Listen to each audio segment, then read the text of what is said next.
Hello and happy Friday to all of you out there, wherever you are and whenever you may be listening. Tonight's WKMC TV broadcast is sponsored by the Mount Carmel Farmers Market and features the Loyalsock Township Lancers and the visiting Mount Carmel area Red Tornadoes. My name is Jim Lesko. Next to me is my brother Dan. Jose Gonzalez supports us from the sidelines, and together we're coming to you live from Kenneth M. Robbins Stadium in Williamsport, Pennsylvania, where the Red Tornadoes are coming in with one mission tonight, Dan, and that's stay hot. Yeah. Yeah, Jim, you're right. And that heat is provided mostly from that Red Tornado defense, along with that rushing attack on the offensive side of the ball, Jim. You put these numbers together here that we got off Max Preps, who, per Jose, so thank you, Jose, again, 51 carries for 279 yards is our season average, which is pretty impressive. Yeah. And in the previous two games, we're over 300 yards each on the ground. So that rushing attack normally led by Julian Stellar and Pedro Feliciano, but here in the second half of the season, there's really been the emergence of Ryan Widener and Thomas David as well, along with Farinato and Verano still doing their thing. Yeah, on the other side of the field, and we'll see here, well, we'll try to see what's going to get started here so we don't get cut off too much. It looks like we're about to get to the coin toss. The Lancers are all set up here, but really for the Lancers, they're going to be bolstered tonight, Dan, by the return of their quarterback. That's Tyler Gee. So Tyler was out there. He was injured, I think, September 17th. So this is the first time he's back since then. Yeah. And he kind of tore it up when he was out there. He had almost 700 yards and 7 touchdowns passing by that point. So there's going to be some excitement. And don't get me wrong, it's a great vibe here to begin with tonight. Most definitely. It's warm. It's crazy warm. It's high 60s here, and we're mid-October in northeastern Pennsylvania. So that's a lot to go with. But the Lancers are going to come out, I think, intense tonight, Dan. Yeah, I agree. I mean, they are coming off of 2 back-to-back losses, and they really want to get back on track this week. So we'll see. I think with this high-powered offense that they run, I think if the Lancers do win this toss, I think they're going to elect to receive. Yeah, so they've got number 1, Davian Hill out there, along with number 88, Brendan Clark, and 51. So that's Cy Cap, and all we had to talk about Cy before. He's got 2 different jerseys he's going to wear, and it looks like the Lancers they did win the toss, and they're going to take the ball, Dan. So good call there for the Red Tornadoes. It's the usual 3 of Davitt, Stellar, and Nestico. And tonight's game captain is 75, Matt Kelly. Interception last week. Yeah, coming off a big game last week. Interception, I believe he had a sack or 2 last week as well, Jim. He was in the backfield causing havoc, and his counterpart there, Nestico, was the one that actually batted the ball into his arms. So those two got a lot of chemistry out there on the field, and they connected for the tip drill last week for Kelly's interception there. Yeah, we'll have to see what happens as we talk about that Lancer passing attack and just kind of try to understand exactly how the Red Tornadoes are going to be affected, because when Gee or last couple weeks it was Bowman, and actually we're going to pause here now, Dan, for the national anthem, so we'll be back in just a second.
All right, and we're back again. We are here at Kenneth M. Robbins Stadium in Williamsport as the Red Tornadoes face off against the Loyalsock Lancers. And Dan, we were talking about it before, whether it's Guy or Bowman the last couple weeks, when they drop back to pass, there's one guy they're looking for, and that's Glunk. Yeah, most definitely. Glunk's numbers are pretty ridiculous, considering they've been without starting quarterback Guy for a few weeks now, and so he did the majority of his damage while Guy was in at quarterback, and he's got 30 catches on the season for just shy of 600 yards and 6 touchdowns. He's at 599 yards right now. And let's say they decide that they don't want to throw it, they're going to run it. You talked about it a little bit earlier. They run a read option. They hand them off to Davion Hill a lot. Yeah. Hill on the season has 118 carries for just shy of 740 yards and 8 touchdowns. But Guy will keep it as well. That's that read option. Now, granted, most of the time he wants to get the ball in Hill's hands. He's a playmaker, but Guy can make some waves on the ground too. He, on the season, 46 carries for 146 yards and 2 touchdowns. Steller's going to do the kicking off here for the Red Tornadoes, but just as we spoke, Glunk and Hill are back deep for the Lancers. Steller's kick is a good one. It'll be taken by Glunk at the 6.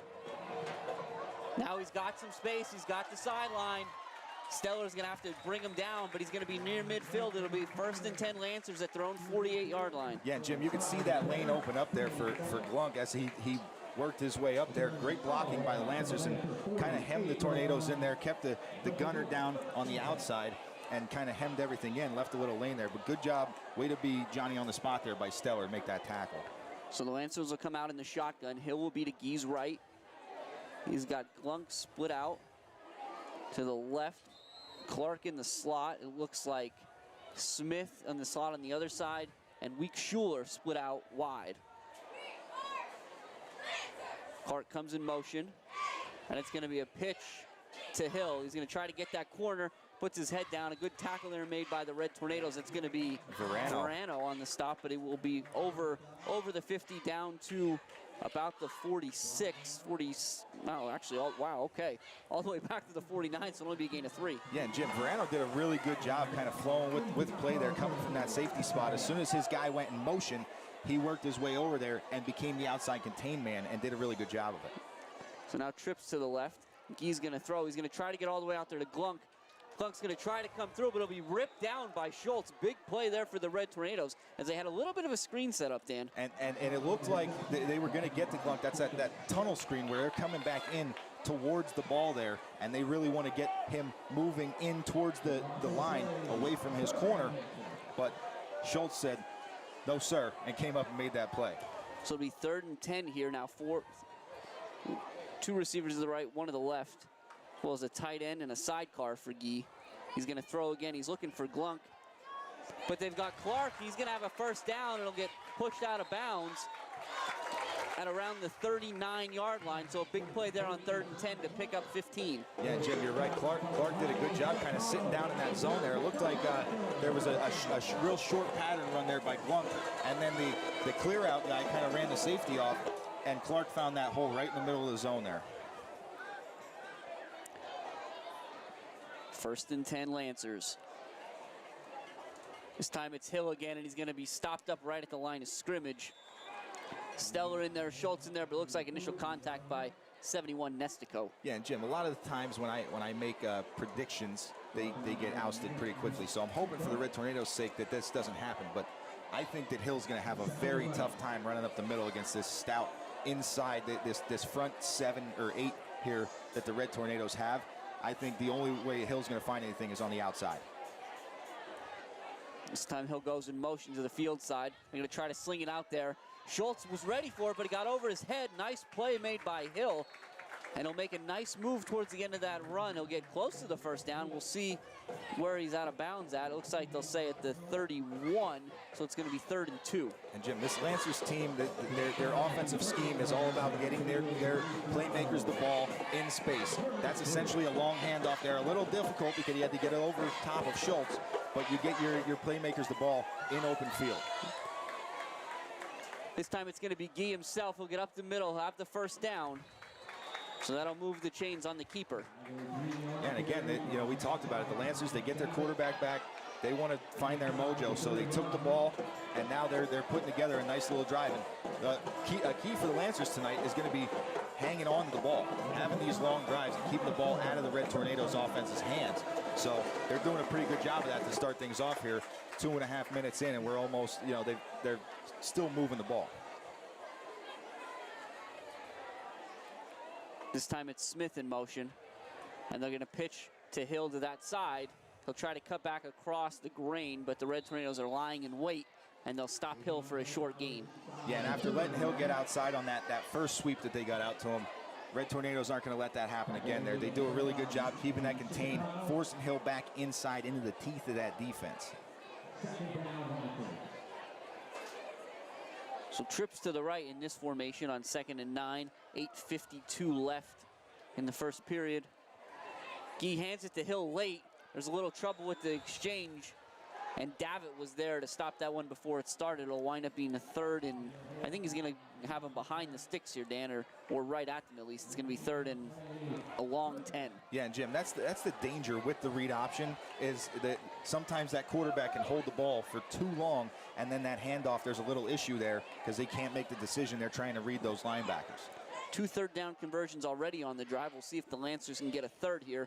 Guy's going to throw, and he's going to throw it for Glunk, and he's got him, but he's not going to be able to come down in bounds. So good job there by the corner on that side. Spears using the boundary as a second defender. It'll be 4th and 10. And with Glunk being that dangerous, he's got a little size advantage over Spears. And I mean, he's obviously one of Guy's favorite targets. That's what you have to do.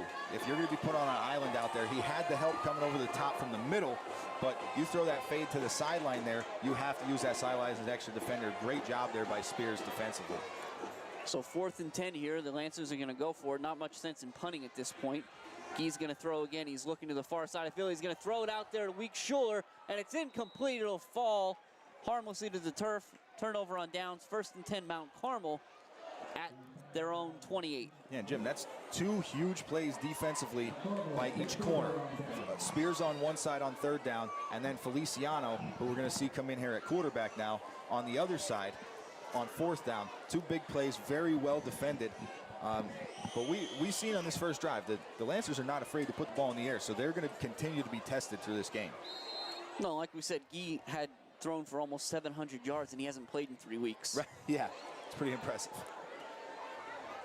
So for the Red Tornadoes, it'll be their leading rusher, Stellar, right off the bat. He bounces to the outside. He's going to come back inside. He'll get to the 35, gain of 7. Yeah, Jim, I like how you mentioned that. Stellar, leading rusher.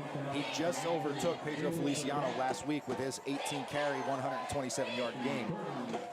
Puts him about 55 yards ahead of Feliciano now for the team lead. But both of those guys are very dangerous. And 2 of the 6 Red Tornadoes who have rushed for at least over 100 yards this year. Well, you said when you're running it 51 times a game, you're going to get some different guys with carries. And this time, second play, second different Red Tornado carrying the ball. It's Feliciano. He'll have the 1st down out to the 43. Yeah, and that's a really good job there by Feliciano. And this is the Red Tornado's strength. This is their bread and butter. This is what they're going to continue to do. That humongous offensive line there, they're going to pretty much outsize the majority of defenses that we see throughout the season. So the Red Tornadoes, they just put it on them. Like you said, you're carrying the ball 51 times. You're expecting those offensive linemen to open up 51 holes. Now, the Red Tornadoes, they run a shotgun double wing, so they'll come out here. It's a tight set. Feliciano's in the backfield with Stellar to his left. Widener and Farinata on the right. Now, Feliciano's going to throw. Now he's going to move, step up in the pocket, and run for it. He makes 2 guys miss, a 3rd miss.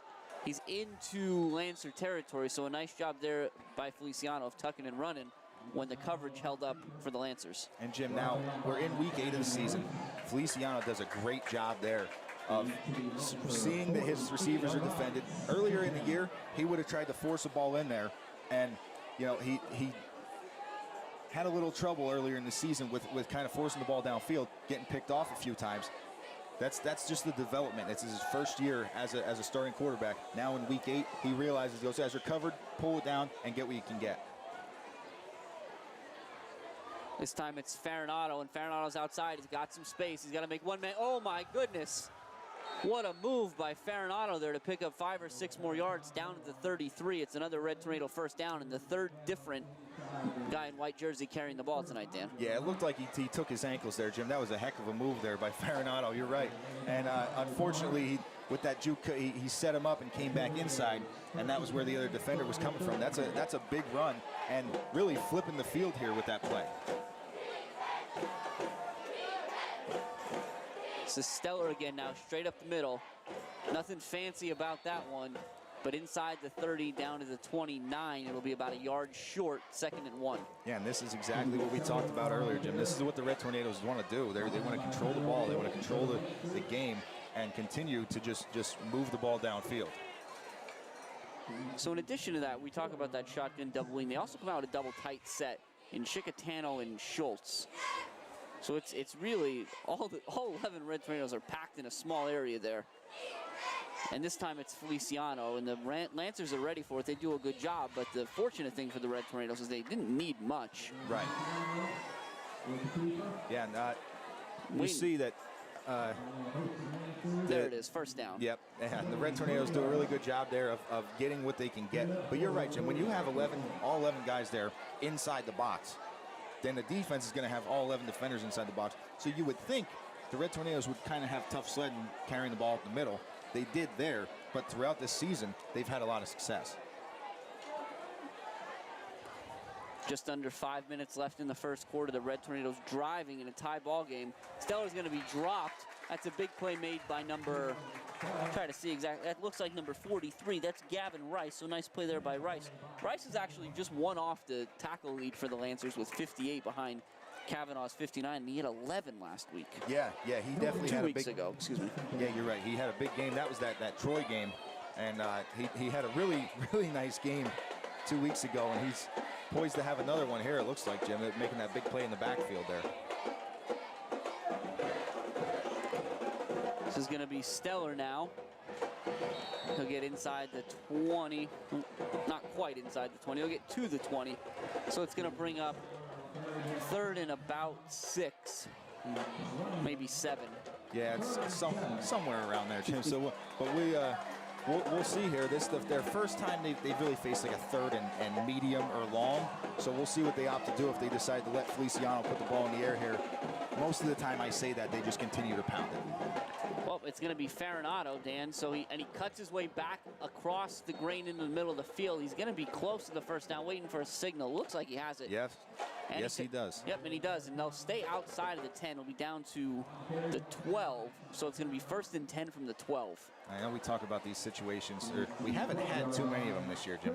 But I always love these. I think it's more of a challenge to get the first down than to get a touchdown here. You know, so you got to get inside that 1 or 2 yard line there to get a first down. But we'll see what the Red Tornadoes opt to do. They're going to keep pounding the rock. And it's Farinado again. Now he's got a wall of white jerseys. He's going to try to get to the corner. And he's in for a Red Tornado touchdown. It's number 4, Farinado, from 12 yards out. And the Red Tornadoes will go up 6-0 with 3:20 left in the first quarter. Yeah, and Jim, you see that kind of took the wind out of the sails here for the Lancers. They really kind of seized the momentum early with those few 3rd down conversions that they had. And then, you know, moving forward, the Red Tornadoes get the stop on 4th down and then just methodically drive the ball down the field. Stellar on for the extra point. Verano to hold.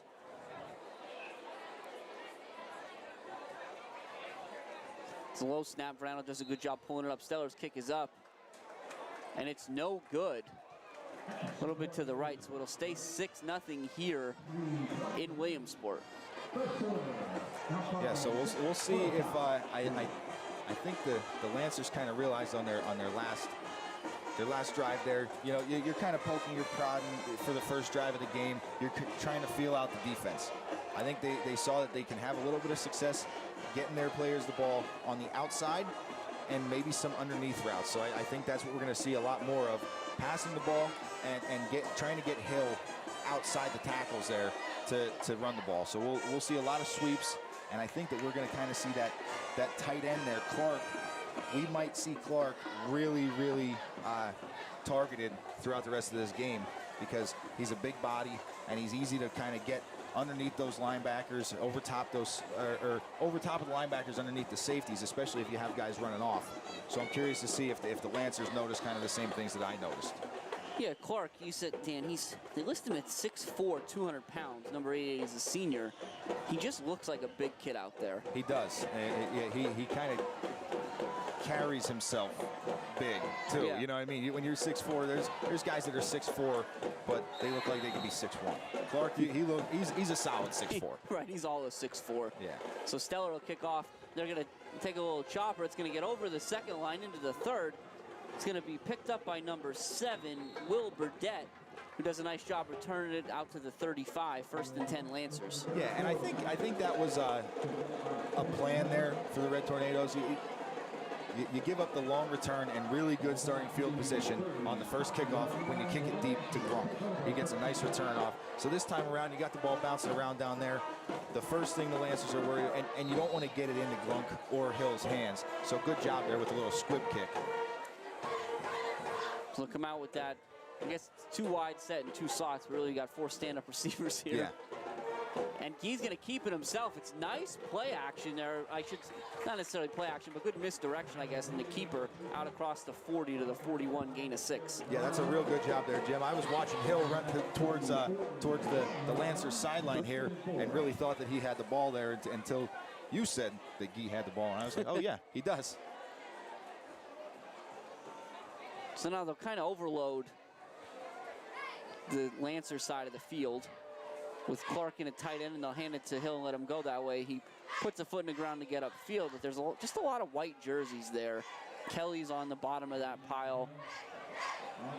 Yeah, and that was a good job again by the Red Tornadoes, kind of setting that edge, because they're running that's an outside zone play. You got everybody zone blocking, and you want to get Hill outside the tackles there, but good job defensively. I think that was Liam Bradley and Spears over there kind of setting the edge, turned him back inside, and made that Tank Kelly make that play there. Another 3rd down for the Lancers. It's Hill again to the left side. He'll get the 1st down, stay on his feet. Nice tough run there by Hill out to the 48-yard line. So it'll be 1st and 10 from there. The clock stops on the 1st down with 2:04 left in the 1st quarter. Yeah, Jim, that's going to be what makes or breaks the Red Tornadoes tonight. If you allow Hill to break contain, he's going to make big plays. So you really need to be strong at your corner or your end spot and turn everything back inside. Here's a tight formation. They hand it to Glunk to get him around the edge. Nice job out there by Feliciano of setting the edge. And that play could have been big. Doesn't go too far. Only gain of about 3, 2nd and 7. Yeah, Jim, you're absolutely right. That was a really nice job, kind of just stringing that out, because, you know, you're right, they packed everybody in tight, and that's what they're trying to do. They're trying to break contain. They're trying to get their speed and their skill guys to the outside. Red Tornadoes do a good job of taking that all the way to the sideline. Trips left, a single receiver to the right. Hill in the backfield with Gee. And Gee's going to throw. And he's got Clark in the middle of the field, Dan. He makes a big catch down to the 30. It'll be a gain of about 18 and a 1st down. And that's the thing. When they're going to Clark, that inside receiver, we talked about his size, so he can just kind of put it up there and let him go get it. And they also got your corner and your, looks like your defensive end on the number 1 and 2 receivers. He's the 3 guy on the inside. Safety's giving him a lot of room, and the linebackers can't get there. He's going to try to get it to Glunk, on the outside. They have a little screen set up there. He does a good job getting down near the 20. It'll bring up 2nd and short. And again, the Lancers are really doing a good job of scheming things now. They see that the only way that they're going to beat the Red Tornadoes is on the outside. So they're just scheming ways to get their playmakers the ball outside of the tackles and kind of get them some blockers out in front of them with that little tunnel screen and get them a little bit of running room. He's going to keep it himself to pick up the 1st down. Second effort, he'll get it. Nice job there by Gee of keeping the legs moving. 1st and 10 at the 18. We got 20 seconds left, so we'll see if they snap the ball. Yeah, we'll see here. It looks like doing some substitutions here. Coach probably wants to get one more play off here before the quarter, but it doesn't look like they're really moving too quickly here. They might be content to take this to the quarter. And I think they are. It looks like he realizes the time. Yeah, Yep, so that'll hit zeros. That'll do it. At the end of one, the Red Tornadoes on top, 6-0. But the Lancers are driving, Jim, and as they didn't get down this far last time around on their last drive, but they're eating up clock and they are moving the ball pretty much at will right now. I think they've found the recipe. Yeah, so speaking of that, we didn't really get a chance to get into it at the beginning because I know it was a little different this morning. This afternoon. This evening. Yeah, I'll get it right one of these times. But you always have your keys for the game. So what did you think coming in to tonight that both teams had to do to be successful? Well, for the Red Tornadoes, it was pretty obvious with the read option and stuff like that. You want to play assignment football. You want to make the Lancers one-dimensional. And you obviously want to continue that ground success. And for the Lancers, you want to stop the ground success. You want to make MCA throw. You want to control the time of possession, and you want to be balanced offensively, which so far the Lancers have done that. They've been very balanced. It's been run, pass, kind of going back and forth, and speed sweep here, run up the middle there. They've been doing a really good job of kind of keeping the Red Tornadoes guessing. All right, so we'll see here. We're coming out back on the field to start the second quarter. Again, 1st and 10 Lancers at the 18-yard line of the Red Tornadoes. They'll look a little tighter to the left side. And Glunk is a single receiver to the right. They're going to try to throw it to him. He's going to step up and throw it on a deep corner, and he's in. And now if he held on to that, that's a touchdown. So that's a well-designed pitch and catch, and better. It was designed well, was executed better, and it's 6-6 here, 6 seconds into the second quarter. Yeah, and Jim, that's a post corner route is exactly what it was. Glunk came down the field, he turned inside, kind of got the safety's attention, and then worked his way back out. And although Spears was blanketed in the coverage, they just dropped a dime in there, and Guy put the ball where only his receiver could get it, and it was a really nicely thrown ball. The Lancers kick is up, and that's good. That was number 9. Excuse me, 9 is holding. That was 17, Evan Anderson on the extra point, so he drilled that one. And the Lancers find themselves on top, 7-6. Yeah, and again, Jim, you don't talk about it too often throughout the season, especially this Red Tornadoes season, because they don't play in a whole lot of, they haven't played in a whole lot of close games, really close games, like one-score games, where that extra point means a lot. Yeah. You know what I mean? So moving forward, now grant you, they have probably one of the best offenses for converting two-point conversions. So I think obviously you're going to see the Red Tornadoes next time they put the ball in the end zone, they're going to come out and they're going to go for 2, and they're most likely going to get it. I haven't seen them not convert a two-point conversion this season. So yeah, so and you talk about the Red Tornadoes not being in too many close games. So you think back, the very first game that you and I started doing this was the season opener in 2017. Yep. And that was back at the Silver Bowl against the Lancers. And the Red Tornadoes won that one 43-41. Yeah. If you remember, I think Johnny Ayers ran for 160-some yards in that one. So, right. But that was the last time these two teams met up on the field as well. Yeah. We haven't had the Lancers on the schedule the last few years, and just something to keep an eye on here before we kick off. It looks like they got a directional kick here. Looks like they're going to kick it at that front line. You kind of set the ball up oddly there. Well, and it's Guy doing the kick. They're going to move up. So here you go, Dan. This is a little bit of a shift for an onside kick. It's going to bounce. It's going to get through the first line. The Red Tornadoes need to fall on it. Schultz is going to, but it did skirt through a couple white jerseys there and raised the blood pressure of everybody on the Red Tornado sideline for a moment. Yeah, had me a little nervous there for a second, too, as I saw it continue to roll out of people's reach. It made me very nervous, but good job by Schultz there getting on top of that. But the Lancers do this a lot, Jim. They don't like to kick it deep to those skill guys back there. They're usually going to try and kick a little squib kick or an onsider, and sometimes they'll kick a laser right at the front line and just see if they can catch it. So the front line has to be ready on those kickoffs today. So the Red Tornadoes back out, 1st and 10 from their own 30. Shotgun doubling, Verano in motion, but it's going to be David up the middle. Does a good job trying to work that one inside out. We'll see where they mark him. It's going to be at the 48-yard line. It'll be 2nd and 2.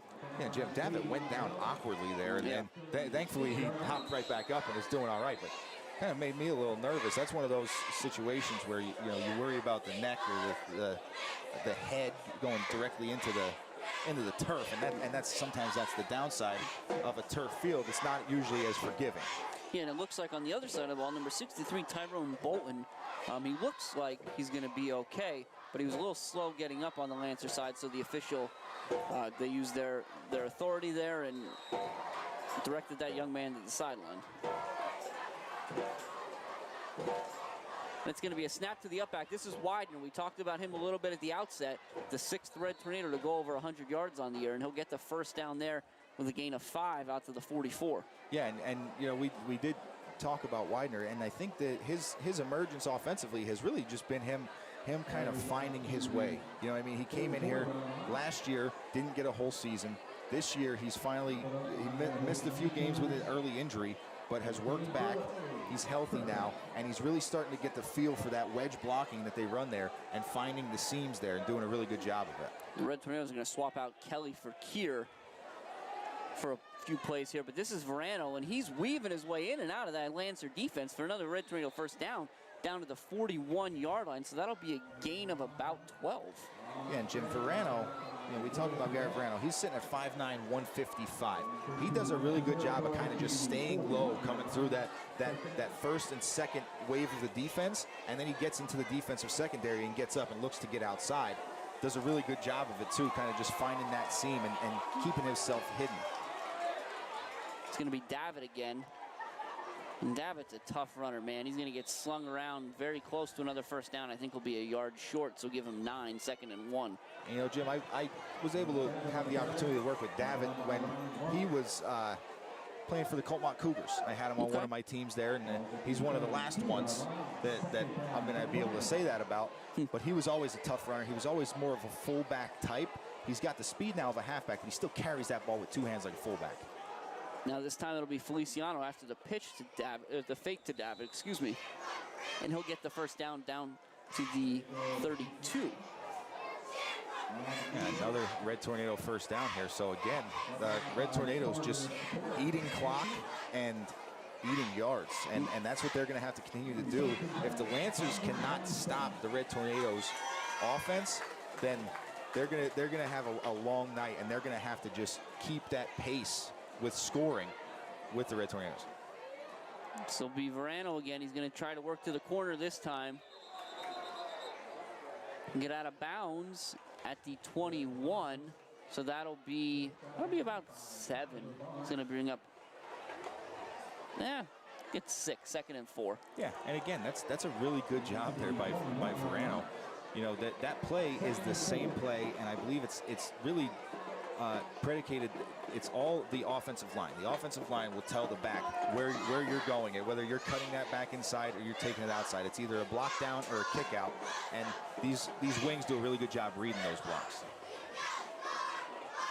Feliciano to throw now. He's got Verano wide open, and it's just a little over his head. Bring up 3rd and 4. Yeah, that's a well-designed play there. Verano got out of the break, and there was no one near him. It looked like he kind of caught everybody off guard with the play fake. Maybe caught that corner there peeking. Yeah, so Kelly's back in there on the offensive line. We haven't gotten a chance to talk about these guys, but we should. We always should. Yeah. Again, it's Nestico, Kelly, Moser, Geary and Shimko. Nestico. Excuse me, Shimko. Thanks, Dan. And it's Davitt again running through tacklers. Oh my goodness, down to the 10 for another first down. And Jim, I love seeing that. I just talked about how Davitt he was always a fullback, and he definitely still runs like one. He's got the speed of a tailback when he gets into open space, but when he's got to hit somebody, he's not the type of guy that's going to step out of bounds or going to go down easily. He's going to make you remember that you tackled him. Feliciano, a little trouble with the snap. Does a good job recovering. Looks like he'll lose a yard. So it was 1st and goal from the 10, really. They're going to say 2 yards. Well, that looks like about 1. You try to watch the guy with the marker. Sometimes there's a little discrepancy there from time to time. So yeah, it'll be 2nd and goal from the 11. Yeah, and good job there by Feliciano, just handling that, not letting it get over his head. We've seen that happen a few times this year, and it has killed drives. This one's Feliciano. He's up the middle, and he's going to follow Chicatano all the way in for the Red Tornadoes' second touchdown. With 9:03 left in the first half, they're back on top, 12-7. And we see Feliciano heading to the sideline, Stellar coming in, the rest of the offense staying pat where they're at. This is going to be that two-point conversion set with Stellar in the Wildcat here. David as his sidecar, so we'll see. Stellar does a really good job. He's got a low center of gravity. He's hard to tackle. It's hard to stop him from getting 2-3 yards. You put those two in the backfield together. I mean, I don't know which one's more bruising when they get in.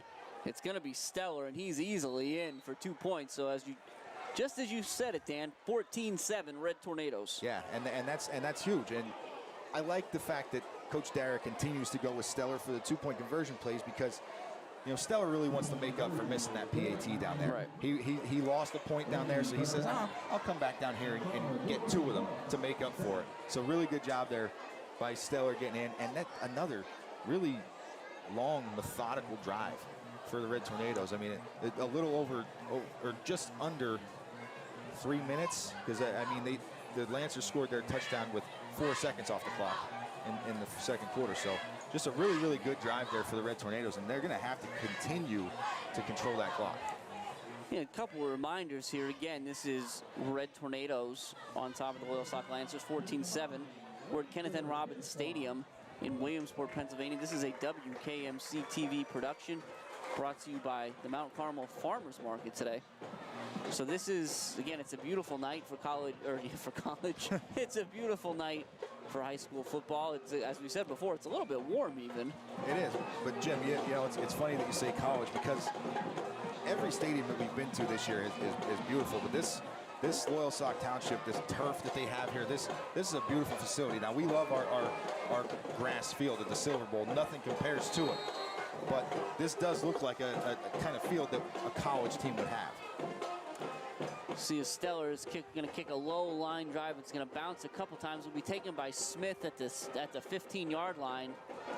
Now he's in the open field. Stellar's going to have to make a tackle again on a kickoff, but this time it'll be inside Red Tornado territory. Smith provides a little smart there. 1st and 10 Lancers at the Red Tornado 46. Yeah, and you see that time Stellar puts a little bit more into that one. Still squib kicks it, but it gets, you know, to that skill guy. You know, you have Smith back there, and that's a scheme thing too. I'm not sure. I didn't take note last kickoff if Smith was in there on the return team. But usually if teams want to try and keep the ball away from your starters and get, you know, kind of squib kick it, you put somebody into the second line or you put somebody up there to receive that kick. And Smith will be split to the left with Week Schuler. Glunk to the right, but he's going to run it himself off that right side. He's going to run right into Stellar down to the 41, gain of 5. And Jim, after that long drive there from the Red Tornadoes, we take notice here. Xavier Diaz in at the near side corner here, the Lancers sideline, giving Pedro Feliciano a little break there before they go back out on offense. It's a trip bunch set to the right. Now, Hill has trouble with the ball, and does he get back on it? He does. So a couple bounces there. Oh, boy. And it looks like Stellar is down for the Red Tornadoes in the backfield. Yeah, Stellar looks like he's grabbing onto his arm there. He kind of came down awkwardly on it, so hopefully get him back in there. He's a huge part of this offense and defense for the Red Tornadoes, so that would be a blow if he's not able to come back. So again, we're 8:17 left in the first half. The Red Tornadoes on top, 14-7. This is an interesting game, and I know we talked about this on the drive up, Dan. So the Lancers come into tonight 3-3. Correct. Coming off 2 straight losses. The Red Tornadoes come in 5-2, coming off 3 straight wins. But these teams are much more evenly matched than maybe it would necessarily look, because the addition of Guy makes the Lancers just a totally different team. Yeah, it does. I mean, it gives them another dimension offensively. You know, we talk about the Red Tornadoes want to make the Lancers one-dimensional, and that's one of those things that they really need to do, because if you and you have to commit to one. Yeah. When Guy wasn't in there, you were able to kind of commit to, okay, we're going to shut down Hill, which is a very tall task, to say the least. But now with Guy back in there, you shut down one, they still have the other that you're going to have to deal with. So hopefully the Red Tornadoes choose the right one tonight. So Steller's up, and he'll walk off the field. We'll have to monitor that situation as we go on to see if he's able to return, and if not, kind of what's that mean for the Red Tornadoes in the short and long term. And I think in the short term currently, I'm not 100% sure, but I think we're going to see. Actually, we're not seeing what I thought we were going to see here, Jim. I thought that we would have seen with Steller stepping out, we were going to see Jagodinski in there with Davitt at the linebacker spot, but it looks like they bumped Liam Bradley back here to a linebacker. Well, and I think what's a little complicated here too, Dan, is how many times the Lancers go with multiple receiver sets. So you see right now the Red Tornadoes have Feliciano, Diaz, and Spears in the back, in addition to their two safeties. And Guy's going to throw right away for Glunk. He's wide open on the left side of the field. Now he's the one using the fancy footwork. The Red Tornadoes do a good job stopping him there, but again, not before a big gain all the way down to the 26-yard line. And yeah, Jim, you're right. I don't think we've seen that from the Red Tornadoes too often this year. That was sort of a nickel package that the Red Tornadoes were running, and they brought a lot of pressure up the middle, but Guy stayed strong in the pocket and delivered a strike to Glunk. And I mean, he didn't really have to put too much on that ball because there was no Red Tornadoes defender near him.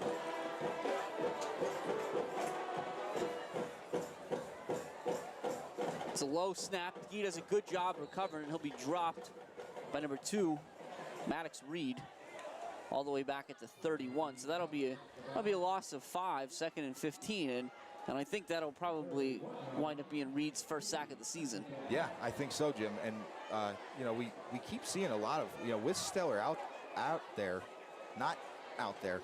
We keep seeing a lot of defensive adjustments here for the Red Tornadoes. We see a lot of different guys getting shuffled in and out. That shows that dimension that he brings to that defense. You got to keep moving guys around to replace him. He drops straight back. He looks to throw again, and he's going to fire it to Glunk, and he's got him. He's caught it. And they're going to have him down at the half-yard line. So it was good coverage out there by Diaz, but Glunk made a good play on the ball. Glunk made a really good play on the ball, and Guy threw a perfect pass again. And I don't quote me on this, but I don't think Guy's thrown an incompletion yet today. We'll have to check the stats, obviously, when Jose gets them to us at the half. But up to this point, he's gone to Glunk more often than not, and he hasn't missed. So it's 1st and goal for the Lancers. Guy will go under center. Nope. You got us there, Danny. Just kidding. He's moving towards the line. He's going to keep it himself, and he's in. Oh, maybe not. Hold on. Looked like his momentum was going to get him in there, but Kier kind of folded him backwards. And that was a tough look there, because you're right. It looked like he was going to just fall forward into the end zone, but that second wave of Red Tornado defenders there, you're right, they kind of folded him up, and that's not always something you want to see. Kind of makes you cringe a little bit. We'll see probably a quick snap here, try and catch the Red Tornadoes off guard. So they're going to go under center this time. It's Guy again. And there's the signal. So Guy will keep it himself and get in from the 1-inch line. Yeah. With 6:07 left in the first half, it's 14-13 Red Tornadoes with a Lancer PAT pending. Yeah, and we're going to see again, Jim, that this Red Tornadoes offense is really going to have to continue to move the ball. And I mean, that's been the strength all year. It's been the Red Tornadoes ground game, but we need to see this defense kind of step up and get some stops. It's a good snap and a good hold, and Anderson's kick is off the post. So for the time being, the Red Tornadoes will maintain that 1-point lead, 14-13. Yeah, and a lot of pressure was brought on that extra point. Good job, and I think it might have made Andrews a little shaky there, and he hooked it left. But we see Coach Dara out there speaking with the defense, and not really speaking. He's a little frustrated with the way they've looked. They've given up some big plays on third and 18, and you give up a 20-30 yard completion down the field to what looks like a blown coverage. Looked like that play to Glunk there where they converted that long third down. had to have been a blown coverage because there was no one there. Yeah, so especially while we're all the way up here, up 180, 80 to 180, here's the way we came in. We're all the way up here in Loyalsock. It makes you think about home. And back in Mount Carmel, Coltmont, you know, last night was Supper Club again. Last night Supper Club would have been in Coltmont. Yep. At the West End, catered by Chicatanos out of Coltmont. And for those of you that aren't familiar, again, Supper Club, it's a good opportunity for the community to kind of meet and interact with different players, cheerleaders, band members, you know, everybody associated with the team. We had media there a couple weeks ago. Yep. And you also have an opportunity to talk to Coach Darren and some of the other coaching staff. And again, that's a big thank you to Jose Gonzalo, Winks Carta, that kind of keep that going. And that's an MCA tradition that's been around for a super long time. A very long time, Jim.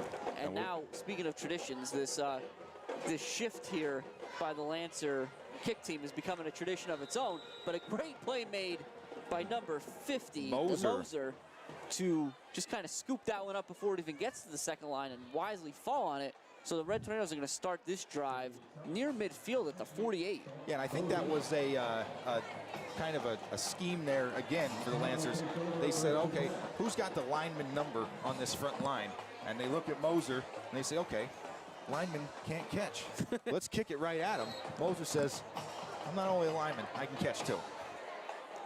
So Dalton, Luke, now you got me. Davitt's in there for Stellar, and he's out in front of Farinato on this one. But a nice play made by number 1, Hill. Nice defensive play made to not let Farinato get the corner. He'll knock him out of bounds at the 47 after a 5-yard gain. Yeah, and that's a tough one there for Noah Shimko, who was trying to get out in front of Farinato, but the speed of Farinato, the speed of Hill, both of those guys are going to beat Shimko to the sideline. So Shimko wasn't really able to get a hand on Hill before Hill got to Farinato. Yeah, and just to finish the Supper Club, this Thursday it'll be in Coltmont again. So you want to make sure you're there by 6:30 at the West End. And it's Widener up the middle. He was actually at Supper Club when we were there a couple weeks ago, Dan. Yes, he was. And he'll get a Red Tornado first. Well, we'll think it's going to be a first down. It looks like it should be. It's going to be pretty close, and they're going to call it a third down, it looks like. But they're moving. Oh, yes, they are moving the chains. Okay. I saw the chains moving, but it looked like the far side referee was holding up a 3, so I thought he was calling a third down. Now we'll set the chains were behind him. We'll give him a break on that one. Yeah, that's true. 1st and 10. This time it's Davitt. He'll be tackled by Week Schuler that time. Not before he gets out down to the 37, so that'll be another 5 yards, 2nd and 5. Yeah, Jim, we'll see here. You know, the Red Tornadoes are doing a really good job, and we continue to talk about it every single week. And, you know, it's even more prevalent when you have such an important player on the sideline like Stellar, that this offense for Coach Dara really is a plug and play. I mean, Davitt fills in there and does just as well. This one will be Feliciano, though, and he's going to, he tried to get to the outside. He had a little bit of space, but he got tripped up. Not before picking up the first down, though, so it'll be 1st and 10 at the 31. And that's a good job there by Feliciano, just kind of getting what he could get. You're right. It looked like he was going to break to the outside there and have the sideline. Got tripped up just barely by the shoestring there, but got the first down and keeps this ball moving and keeps that clock rolling.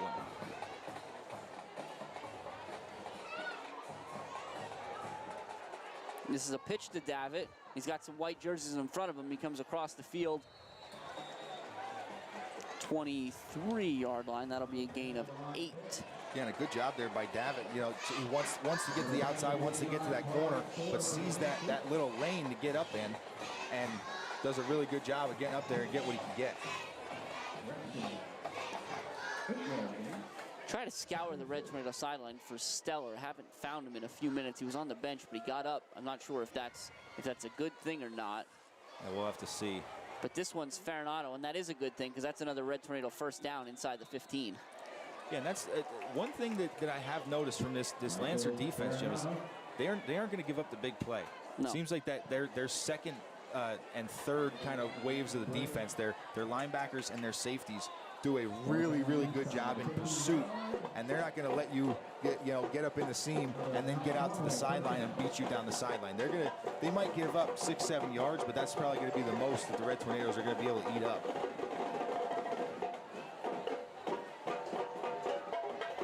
So as we approach the 3-minute mark here in the second quarter, the Red Tornadoes are driving. It's 1st and 10 at the 14. They have a 1-point lead, 14-13 over the Lancers. This is Davitt, and Davitt's going to take a big hit at the goal line. He's going to stretch. Did he get in? No signal. Now there's some. The ball went out, and they're signaling Lancer football. The ball came out late with Davitt. Are they going to say it's a touchback? Okay. Yeah, so that's Lancer football at the 20-yard line here, Jim. So that's a huge swing there. Davitt looked like after delivering that big hit, he stayed on his feet and tried to stretch out for the goal line, and the ball came out and was recovered. And it looked like Davion Hill was the man that fell on that ball in the end zone. Well, what was hard to catch there, Dan, was it from where we were sitting, or where we're standing, I should say. I saw a lot of arms pointing in the Loyalsock direction, but I couldn't tell right away whether or not one was an official's arm. Yeah, and the officials were kind of came together and had a little discussion there. I'm not sure if they weren't sure if they wanted to stop Davitt's forward progress and say that he was down prior to the ball coming out, but they opted not to. And this is a huge swing here with under 3 minutes left in the half. Yeah, and we're not challenging turnovers in high school, so it's 1st and 10. Lancers. Glunt comes across the formation. Guy's going to drop back to throw. He's under pressure, but they got a screen set up to Hill, and Hill's going to make a nice run after the catch out across the 35 to the 37. It'll be a gain of 17. Yeah, and the Lancers really set that up well. They sent Glunt in motion the opposite direction, flood that side of the field, and there were only 2 defenders there, and it was Davitt and Feliciano, and they did a good job of getting over top of the blockers. Davitt slowed him down. Feliciano made the tackle. He's going to throw again. His first read's not there, so now he's going to move. He's going to go upfield. There's a big block. It'll be close to a 1st down. Yeah, man, as we move forward here, you got to pay attention to the clock now, and both teams have all 3 of their timeouts remaining. Guy will pick up 9 there, so it's going to be 2nd and 1 from the 46. And he's going to keep it himself off that right side, and he's going to try to get the first, but the Red Tornadoes are going to stop him. Now we got a flag on the play. Yeah, and the flag's thrown right at the tackle. Looks the early signals a hold. Yeah, it must have been right there at the point of contact. So one that really actually does have. You know, a lot of the times you see some of these holds that are called are kind of away from the play. They have no real nothing to do with the play going on. But that one, right at the point of contact there, so it must have been right in the middle of the play. So hold's never good. There's all kinds of times when, you know, getting a hold is bad. But when you're at a position where you're starting to look at the clock too, that's the other thing. So you're going the wrong direction here. You were going to deal with a 3rd and short if forward progress didn't get you the first. So now it's 2nd and 11, 2:10 as the clock winds. And the ball moved all the way back to the 36. Guy's going to throw again. He's under pressure. He takes a shot from Schultz, and he overshoots Smith in the middle of the field. Almost had Verano for what it's worth, but it'll be incomplete. 3rd and 11. And Jim, the Red Tornadoes are going to continue to bring that pressure. Guy has done really, really well throughout this first half, but that's kind of what you have to do when you have a good quarterback like Guy, a good passing game. If you're Coach Dara, you're telling your guys, it doesn't matter if you don't get there for the sack. Make sure he knows you're there. Go in there, get your hands up, bat the ball down, put a hit on him when you can, when it's legal, and just make him think about you the next time he decides to drop back. One thing that's been interesting over the first 22 minutes of gameplay here is we've seen a lot of big hits. Yes, we have. This is a very hard-nosed game. And one of the things that I think is most interesting is, listen, these are kids. There's a lot of adrenaline running. You get excited. You're just buzzing all around the field. But it seems like every time there's been a big hit, the individual that lays the hit, so to speak, has kind of hung out and helped to hit E up, if you will. Yeah. Like it's been really good. Like as you know, you see Schultz helping guys up on the big play to the big run by Guy just before the hold. You know, there were Lancers helping Red. It's just been a nice effort here on both sides. Yeah, and I mean, I think that's for one, that's a big target for the PIAA, in recent years is sportsmanship. Doesn't matter if you're wearing a burgundy jersey or a white jersey tonight. You want help getting, help each other up, stuff like that. And it's also a big thing for teams. All the teams throughout the district, throughout the state, are really wanting to kind of make that a priority. We're all out here putting our bodies on the line. So you put a big hit on me, help me back up afterwards. So exactly 2 minutes remaining in the first half. The Lancers are down by a point. They have the ball, 3rd and 11 at their own 36. The Red Tornadoes have a lot of jerseys up near that line of scrimmage. And now we'll get a Lancer timeout here. Yeah, it'll take a second to talk it over. Yeah, and you're right. And I think that Guy, along with Clark there, number 88, that big target, I think they saw the middle of the field there open as we saw Clark come up to the line, and then Guy kind of call him back. They conversed for a second, and then Clark went back up. That could be an issue for the Red Tornadoes. That's the downside. If you bring pressure and it doesn't get there, there's going to be openings in the middle of the field.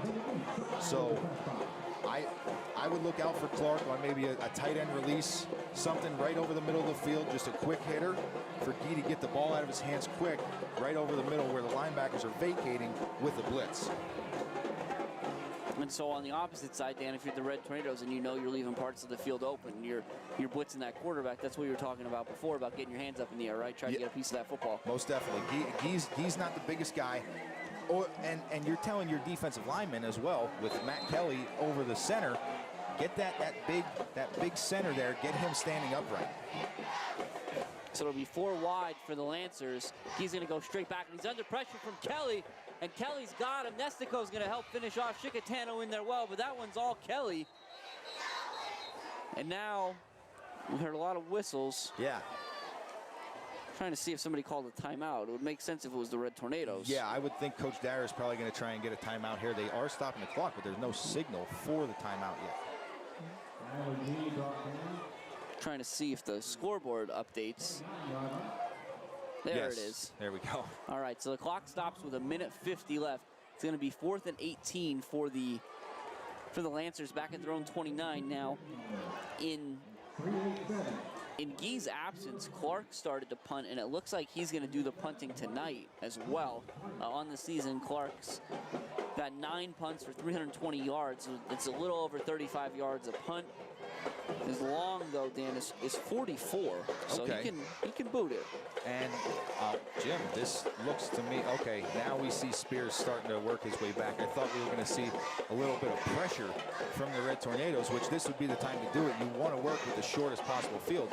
But looks like actually they're going to keep the defense. Oh, no, and we are going to see pressure here, Jim. There are 10 guys on the line of scrimmage here for the Red Tornadoes.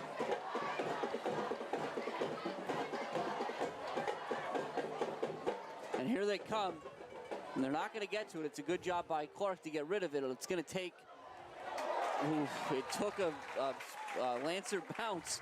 Farinado tried to grab it on the fly and paid the price for doing so. Fortunate to hang on to the football.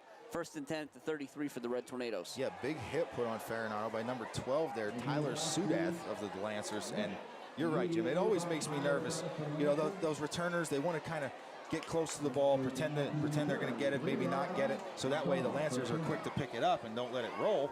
But also, dangerous play, but I think a smart play by Farinado to grab onto that, because that ball could have continued to roll and roll and roll deeper into Red Tornado territory. And with 1:43 left, you need the shortest field to work with. So the Red Tornadoes, I was curious to see if they'd start with their more wide open package, but they're not going to do that. Now we're going to get a timeout here just before the snap by the Lancers. Yeah, and I think this, and I don't want to be giving out any of the Coach Dyer's secrets, because he doesn't tell us stuff. We were surprised last week with the halfback pass from Stellar and the fake punt from Stellar last week.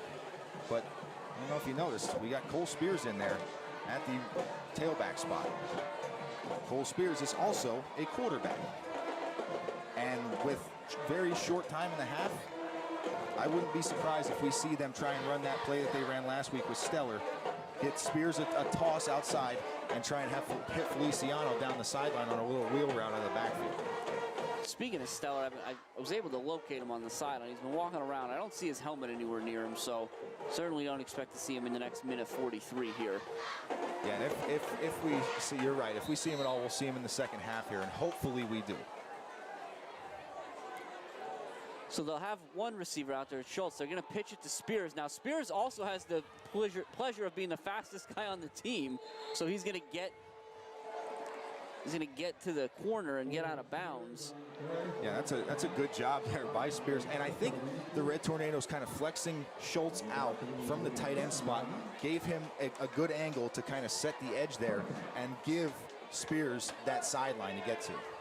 He'll get out to the 47. It'll be 1st and 10 from the 47. 1:36 left now. Again, clock stopped as Spears got out of bounds. And now Spears stays out of bounds. Davitt back in. This time it's Verano in motion. They'll hand it to him. He's going to try to get the corner himself. He's got some white jerseys in front of him. Does a good job reading his blocks, but unfortunately too many maroon jerseys over there. Will knock him out of bounds. And they got him, looks like, right at midfield, so it'll only be a gain of 3. Yeah, but a good job again, you know, just being able to get to the sideline, not going down inbounds by Verano. You know, he tried to dance around, tried to find a seam, but then just decided, okay, I need the... There's too much dancing. It's going to eat up too much clock. Let me get what I can get and get out of bounds. Spears back in there for Davitt, but again, the Red Tornadoes stay tight with the exception of Schultz. You're right. They'll keep him flexed. Now Spears is in motion. They're going to pitch it to him again. A little trouble with it. He'll take it on a hop and does a great job getting inside and outside. Was an arm tackle away from maybe busting that a little bit bigger. He'll only get down to the 46, so it's going to be 3rd down and about 3, and now Coach Dara might let some of this clock run. We'll be curious, Dan. Yeah, Jim, that was Rice again there making that big tackle. Davitt back in. It'll be Davitt off the right side. He'll have the 1st down.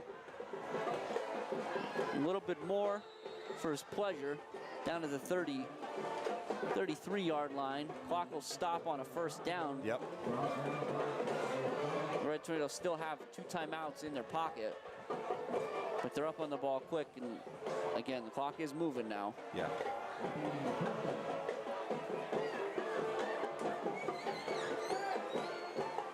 It's pitched to Davitt, and he's dropped inbounds. A nice play made by 43. That's Rice again. Yep. So he'll lose a couple yards there, and the Red Tornadoes will have to take a timeout. Yeah, and that's again, this is another tough one there for the Red Tornadoes. They do a good job getting Davitt the ball and getting him in space, but headed towards the short side of the field there, and kind of trying to string them out. They did a really good job of just kind of stringing that out to the sideline. There's no cutback in there for Davitt to find. Yeah, and I'm still kind of waiting, like we said, for the Red Tornadoes to decide they're going to spread this out, right? We've seen them do it before where they leave Verano and Fernando in there, and they'll split out Schultz and Chicatano as well. They'll flex them out from the tight end slot. Yeah. Every once in a while they'll bring Spears in for that as well, but you see Widener out there, which tells me all I need to know. They're going to stay in the double wing. Yeah. And, maybe Coach Dara sees something on tape. Now, I think with a 2nd and long, under 40 seconds to go, and only 1 timeout remaining, I think now we're going to have to see Feliciano put the ball in the air, though. So even though we're staying tight, I think we might try and get Verano deep or some. Chicatano and Schultz are going to be out in the pass pattern here. I can almost guarantee you that. Now they'll flip the formation. Send Davitt in motion in that direction. They're going to fake pitch it now. Feliciano wants to come back. Davitt's doing everything he can to keep him protected, and it's intercepted by Glunt, and Glunt's got ahead of speed down the sideline. We're going to get a flag thrown on the sideline. Yeah. And I think that's going to be a sideline infraction. I would say so as well, Jim. And but again, that's given that there's only 27 seconds left. If this was the second one.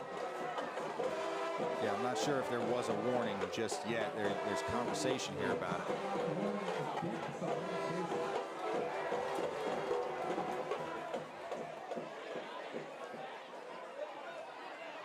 Doesn't look like they're going to walk anything off. All right, so that was just the first one. So that'll be the warning. Okay. Yeah.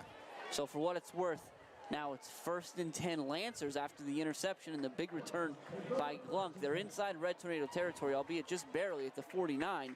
But again, what we've seen from Guy and company is that they can sling it and strike from just about anywhere. Yeah, and you see that you got Feliciano coming over to the wide side of the field here to go one-on-one with Glunk.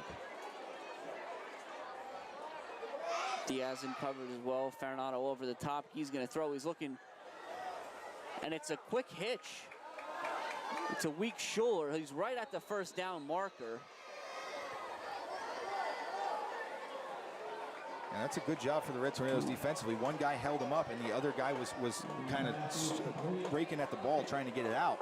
Trying to see if that's a 1st down or not. They're calling it a 1st down here. They're moving the chains, which is why the clock is stopped while this ball is set. So ball set, clock not yet started. Still not started. Yeah, there's no timeout there. The clock's still just now started. Yeah. And he's going to underthrow it. It's Farinado. And Farinado's going to have a little trouble with that one. It'll be 2nd and 10 Lancers from the, where do they spot that, Dan? The 39 with 14 seconds left. Yeah, and again, you know, it was strange to see that there. Good job defensively by the Red Tornadoes. Even if that ball was on target, Feliciano was draped all over Glunk. But that clock, usually when the ball's set, usually the offense isn't allowed to start the play until the clock is wound, and the clock was never wound. 3 receivers to the right. Weak shoulder, the lone receiver to the left. It's a low snap. He grabs it, and he's going to get rid of it quick in the middle of the field.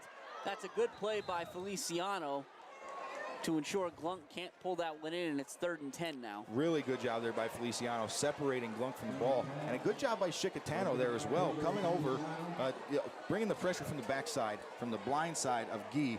Was able to, didn't get there in time, but got there in time enough to put a hit on Guy and maybe alter that throw just a little bit.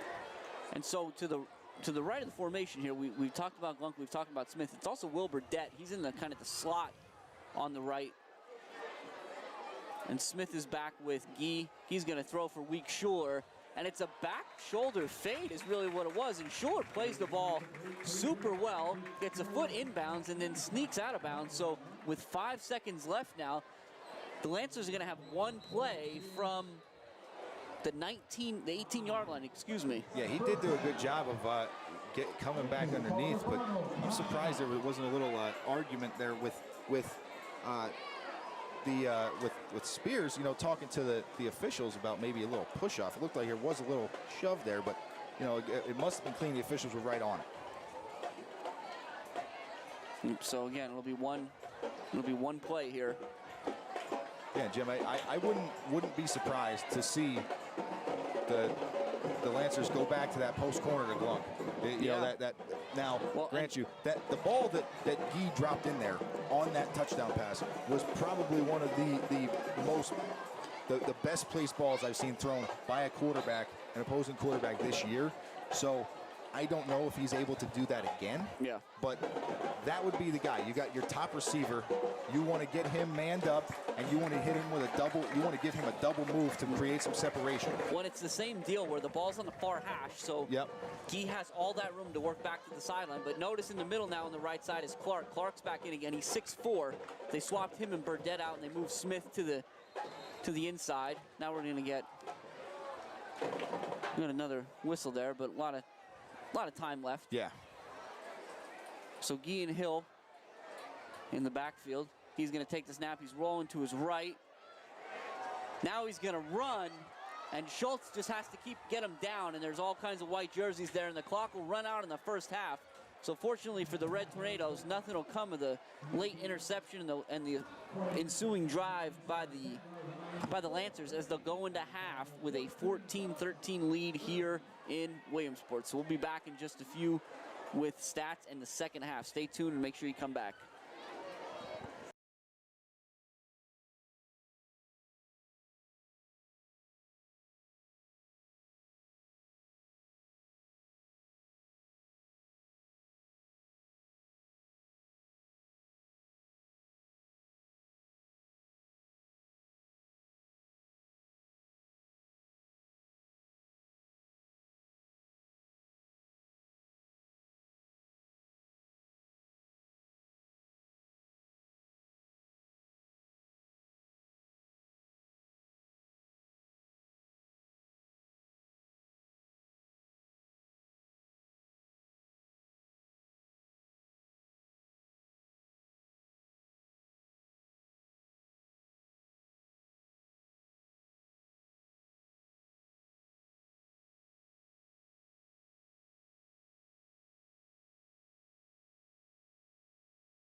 Hello and welcome back to Kenneth M. Robbins Stadium here in Williamsport, Pennsylvania, where we saw an exciting first half that saw the Red Tornadoes cling to a 14-13 lead over the Loyalsock Township Lancers here. Again, we talked about it was exciting. Lots going on. Courtesy of Jose Gonzalo, thanks to him as always. I think Dan's got some stats for us to kind of help add some numbers and some context to what we all saw. Yeah, you talked about a lot going on. There's most definitely been a lot going on here, especially for the Red Tornadoes offense and this Lancers offense, honestly. But we'll start off with the Red Tornadoes. 31 carries for 221 yards. What? Yeah, 14 first downs all on the ground, obviously. As passing-wise, we are 0 of 2. So, okay. But, 221 yards of ground offense is pretty impressive. So over to the Loyalsock side, 19 rushes for 26 yards, 12 first downs, 11 of 16 passing for Guy for 169, which puts us, just under 200 total yards of offense for the Lancers as well. We have some individual stats as well. We talked about Stellar, who unfortunately we saw go down at the end of the first half, 4 for 18 yards. They're kind of spreading the wealth in this game, Jim. Feliciano's got 7 for 39. Fernando's got 5 for 49. David 8 for 56, and Verano 3 for 24. Okay. We talked about Stellar. One change in the second half from the first half, at least, is it looks like he's got his helmet on. So that's a welcome sign for this Red Tornado defense, Dan, because you kind of talked about it. It looked like things changed a little bit when Stellar went down. Yeah, and I mean, obviously, we talk about Coach Dyer's offense being a plug and play. Davitt does a really good job in there. Spears does a good job. He gets his chance in there. So offensively, they didn't slow down too much, but defensively is where the change was. It seemed like from the time Stellar went out, they were shuffling players in and out at different positions, moving guys around, just trying to kind of funnel guys to make up for that. Stellar, coming into tonight's game, was the number 2 tackler on the team, just behind Davitt, 5 tackles behind Davitt. So, I mean, that's 50 tackles through 7 full games. That's a pretty big number to have to replace out there. Yeah, and you talked about it offensively. It's a little easier to plug and play because I think these guys know the scheme so much, and so much of that is predicated upon the offensive line and doing what they need to do and making their spots. Where defensively, a lot of it's instinct, right? Stellar just seems to know where he needs to be. Yeah, he's always around the ball, always in the picture frame. So we'll see what the second half looks like. And yeah, interestingly enough, so when you crunch the numbers kind of on the math there, 220 yards of offense for the Red Tornadoes. Yep. Again, just under 200 for the Lancers, which makes sense that these teams would be kind of so evenly matched, given that only a single point separates them on the scoreboard. Yeah, I agree with you, Jim. And the Red Tornadoes are doing what they need to do defensively, with kind of keeping the Lancers one-dimensional, but now the dimension that has been hurting them through this game is the one that they got to figure out how to stop. And that's that passing game with Guy, Glunk, Clark, all these guys out there that they have so many weapons. Yeah, what was interesting, especially towards the end, is Weak Schuler on those back shoulder fades. I mean, listen, the way that they run those, given the timing, and it's no disrespect to the Red Tornadoes corners because they're right there. But if you want that play and you have the timing right, it's always there. Oh, yeah. Because that corner can't know, right? He's got his hips open. He's got to run with you. Yep. And if you put the brakes on and stop, and Guy knows when you're going to do that, it's really hard to stop. And it's even more impressive. We talked about Guy. This is his first game back. Now, I'm sure he's had a full week of practice. But coming back after being off for a few weeks with an injury and having that timing, the ball placement that he's put in some of these passes, he changes this entire Loyalsock offense. Yep, so we'll see again. It's first half. The Lancers won the toss and wanted the football. Yeah. So to start the second half, we'll see that Red Tornado offense first. Again, obviously it's one way if 24's out there. It's a little bit different if he's not. But again, I'm still only 2 passes thrown in the first half. Only 5 thrown last week. I think 7 the week before. Yeah. Again, and this Red Tornado offense is never super pass heavy. But as we said, They run it over 50 times a week when they're out there on Friday nights, and for 279 yards on average per game. And as you said, they're already up around 220, so well on their way there. But if we use those numbers as a measuring stick, they've also got 25 more carries in them on the offensive side of the ball. Yeah, you're right, they do. And I'm definitely curious to see what kind of adjustments the Lancers make defensively, along with the Red Tornadoes. I think it wouldn't. Now, Coach Dara doesn't normally go away from his defense, but it would not surprise me to kind of see him go away from the man coverage on the outside and maybe run a little bit more of a zoned kind of schemes defensively in that defensive backfield to just kind of give a little bit of help to those corners that are left out on an island. So here we go. We're about to get started. A different kicker in here this time around, so they might end up kicking this one deep, I think. This is Gigi Parlante, number 27. We'll see what's going to happen here. But again, they're still set up in that formation, like they're ready. Yeah. And Parlante's kick is going to go up, and it's going to be right to Chicatano, and he'll take the short hop in the stomach and fall on it. So again, you're right, Dan. There must have been, this is a schematic decision by the Lancers, and the Red Tornadoes are doing a good job of starting their drives at midfield. Yeah, I was going to say, it's real, it's kind of baffling with how well the Red Tornadoes move. Unless this, you're right, unless schematically, they just think, okay, if we give them a shorter field to play with, maybe there's less time that they'll run off the clock. So as the Red Tornadoes come out, Davitt is to Feliciano's right. Still no sign of 24. Davitt's in motion. They're going to hand it to Farinato, and he's dropped quick. That's number 5, Malachi Coleman, who came knifing in. Yeah. And will drop Farinato for a loss of 4. Yeah, and honestly, I think that might be the adjustment that the Lancers have made defensively. You know, maybe bring a few more run blitzes against this Red Tornado rushing attack to see if they can blow some plays up in the backfield as he did. Looks like they're a little smaller on the defensive line at this point, opting for speed over bulk.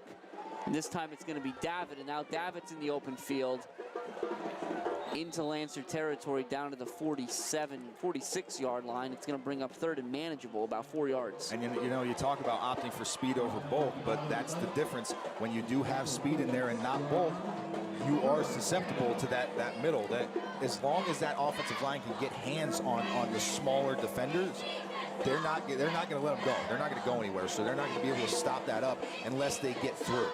So we're just over a minute into the 3rd quarter, and it's a big 3rd down already. The Red Tornadoes will go to Davitt, and Davitt's going to get stopped. So good play made by the Lancers.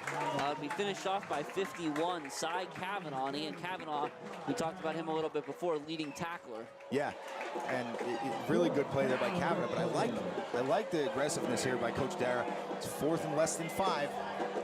May see a hard count. May see a hard count here. And the guy that would implore that hard count is pacing. Listen, I'm just going to say he's pacing angrily on the sidelines. He is. He's not happy that he's not out there currently. 24 is going to get back in there and look out when he does. But now it's 4th down, and it's Davitt. And Davitt's got a 1st down. In and out, in and out. He weaves. A great job there at the point of attack by that Red Tornado offensive line. Yeah, Jim, that time around, even Coach Dara caught me off guard, and I think that he does this, you know, sometimes he'll come out and go on the first go with the, you know, because they do implore that hard count so often that's one of those situations where he'll say, okay, let's just go on a quick count and actually run the play. So the ball's spotted just outside the 37. It's 1st and 10 for the Red Tornadoes. Now Spears in for Davitt. No. Feliciano's going to keep it himself with some white jerseys in front of him. He cuts his way all the way back across the field. Yeah, that's a really, really good run there by Feliciano. I think he got enough for a 1st down. It's going to be close. Yeah, they'll mark him out at the 27, so it should work. And there you go, the sticks are moving. Yeah, and that's a really, really good job there. And they got that ball placed quick with 9:30 left. Yeah, they did. And you see they placed the ball and wound the clock, which is pretty, something we didn't see there in the 2nd quarter. So 1st and 10 at the 27. Davitt back in. He's in motion. They'll fake the pitch again. It's going to be Feliciano. The Red Tornadoes liked it once. They figured, let's try it twice. He'll get inside the 20, bring up 2nd and short. And Jim, you know, I talked about earlier Stellar last week with his huge performance that he had on the ground. Took over the lead from Feliciano. And I mean, obviously, Feliciano and Stellar are pretty tight. They're good buddies outside, off the field. But I'm sure they're in a little friendly competition on the field, trying to see who leads the team in rushing for the season. So Feliciano capitalizing on his opportunity now with Stellar on the sideline. So we'll have another official timeout there where they send a Lancer to the sideline. They'll send Kavanaugh to the sideline. He'll be spelled by 35 Tyler Barnes. But it's 2nd and 2 from the 19. Clock winding at 8:44 in the third quarter. And it's that's Farinato. He's in and out. He'll spin down inside the 15. It'll be good for another Red Tornado first down. Yeah, a good job again there by Farinato. He's been really the only guy tonight that's been able to kind of get up in the crease and then get to the sideline. Seems like everybody else is kind of getting hemmed in there in the crease or staying in the middle of the field. They're still getting yardage, but that's what you want to do as a speedster like Farinato, is get out to the sideline.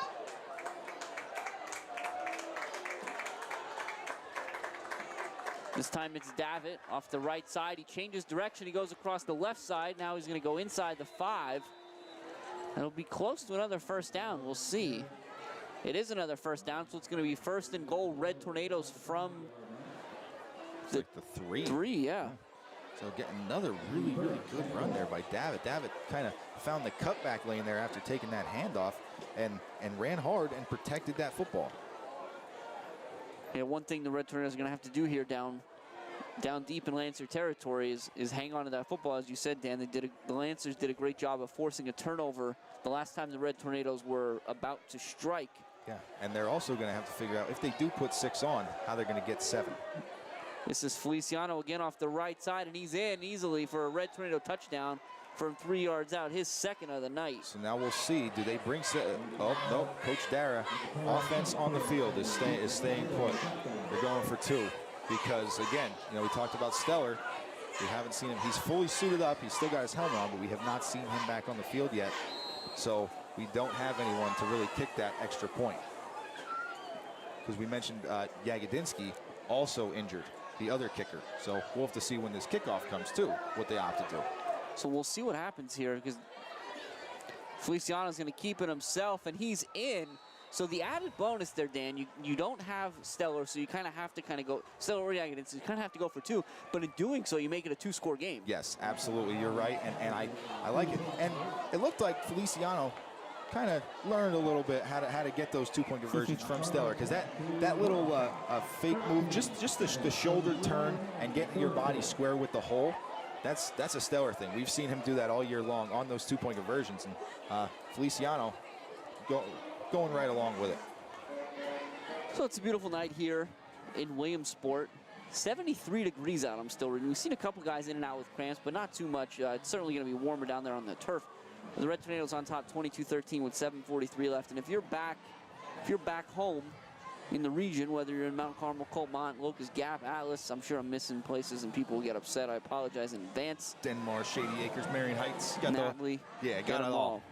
But if you're back there, hope you're enjoying everything you see. Again, this is courtesy WKMC TV. The sights and sounds are always amazing. Thanks to the student-run TV studio, Mount Carmel area. And hopefully, again, whether you're in a garage, you're at a sportsman's club, you're in your home, wherever you might be, we're glad you're spending a couple hours with us on a Friday night. So there he is, 24 Stellar. He's going to kick off. We'll see if we see him on defense too then, Jim. I'm curious now. Well, he's made a couple of tackles on these kicks as well. And that's going to be low. It's going to bounce, and it'll be Smith at the 24-yard line. Smith's going to come all the way across the field. He's got a little bit of a wall set up. Now he's down the sideline. He's inside. He's running through tackles. And Smith is in the open field. They're not going to catch him. There's no flag on the play. That is a 76-yard kick return for a touchdown by number 4, Naz Smith. And that's how you answer a long drive to start the third quarter. Yeah, and Jim, you see, that you kind of knew that was going to happen there for the Red Tornadoes. That every time that they've gotten back to, the ball's gotten back to that third line, there's been a big return. So, and you knew eventually they were going to find the gap. He was going to break it. Two long returns. They started 2 of their drives before this one in Red Tornado territory. This one, they take all the way. So now the Lancers are going to go for 2 here. Try to get it back to a 1-point game.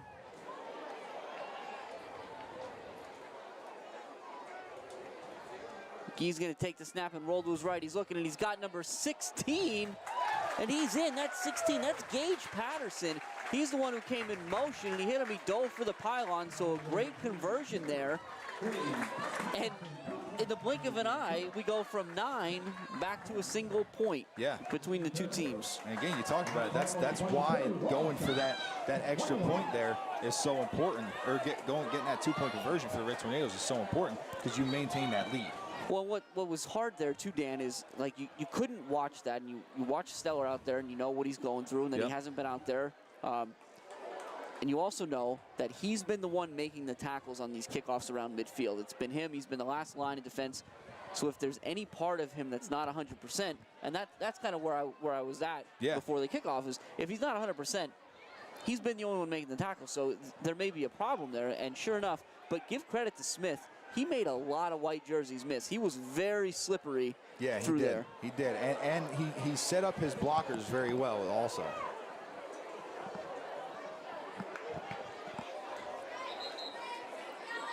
So now we'll see what the Lancers do.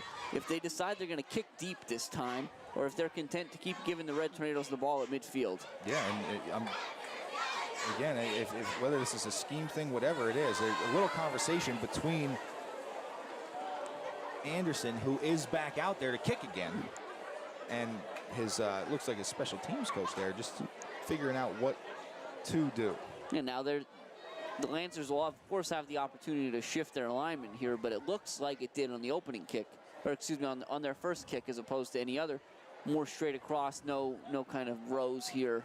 Yeah, and it looks like he's setting his ball up straight to kind of kick it deep.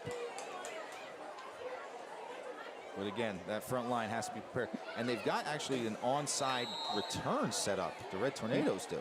And Anderson, just a freshman, mind you, but he's going to pooch it.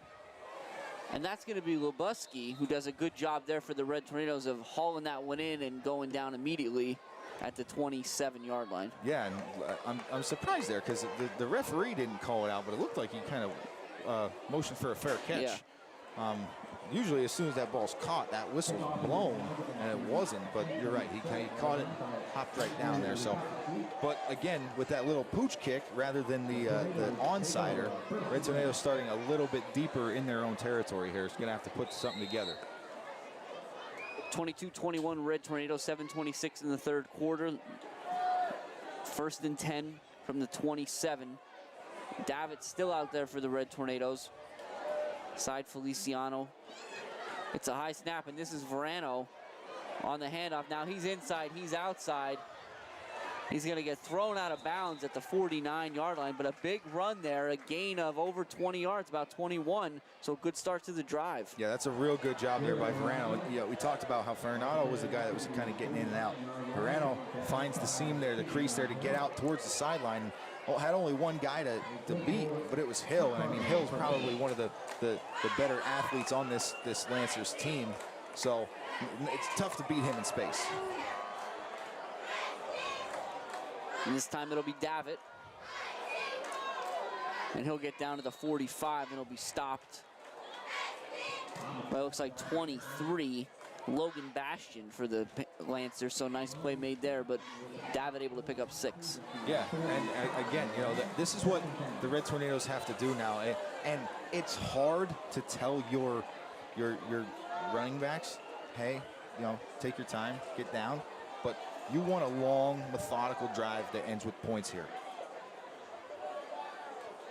This time it'll be Feliciano after the fake to Verano. First down, Red Tornadoes. Down to the 37, excuse me. And this is what the Tornadoes do when they are having a lot of ground success.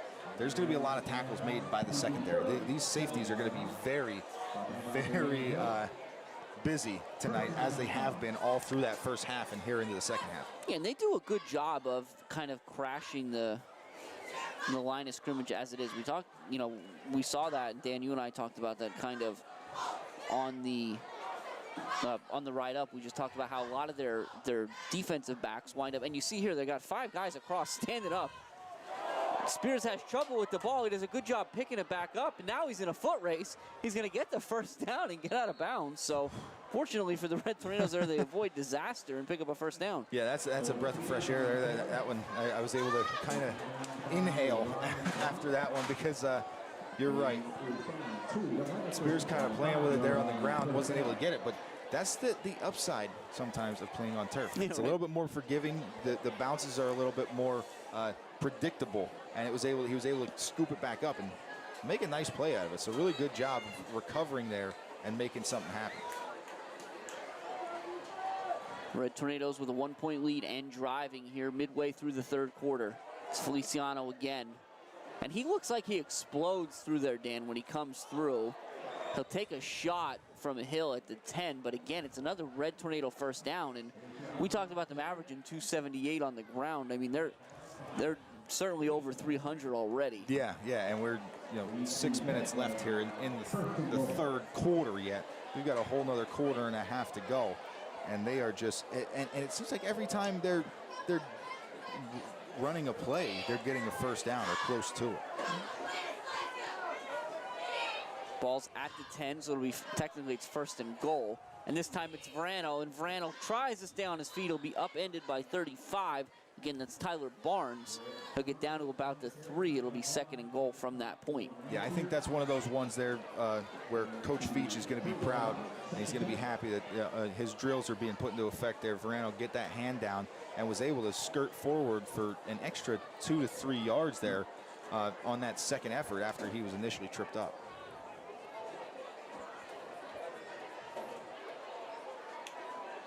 Red Tornadoes stay tight. And this will be Feliciano again. He's off that right side. He has to stop and change direction, and he's in for another Red Tornado touchdown. It's currently 28-21, 7-point lead. But with Stellar on the sideline, it looks like he's removed his helmet as well. So I'm curious to see if they'll continue to go for 2. And they will. Coach Dara immediately puts the old horns up, the 2, to let them know nobody come off the field. We're staying offense on the field, and let's go get this. The defense is already reeling. Let's get another 2 points, make this a 2-possession game again. Feliciano, 3-yard run there. That's his 3rd rushing touchdown of the night. Excuse me. That's his 4th rushing touchdown of the night. Yeah, I was going to say, I think it was all Feliciano tonight. And this time it's Davitt for 2, and he's in. So the all-important 2-point conversion to keep this a 2-score game. And Jim, I just mentioned how it seemed like every time the Red Tornadoes snap the ball, they're gaining yards. They're getting at least 3, 4, 5 yards. So why not continue to go for 2 if you're going to continue to just work your way through this defense?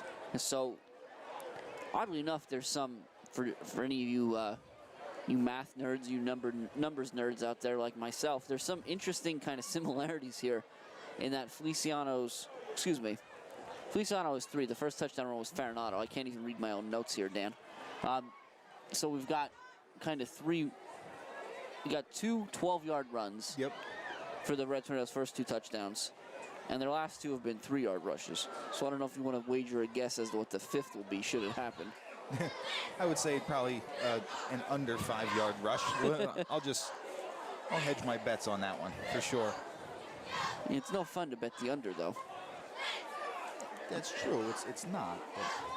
But, sometimes we got that 12-yard run from Farinado, so.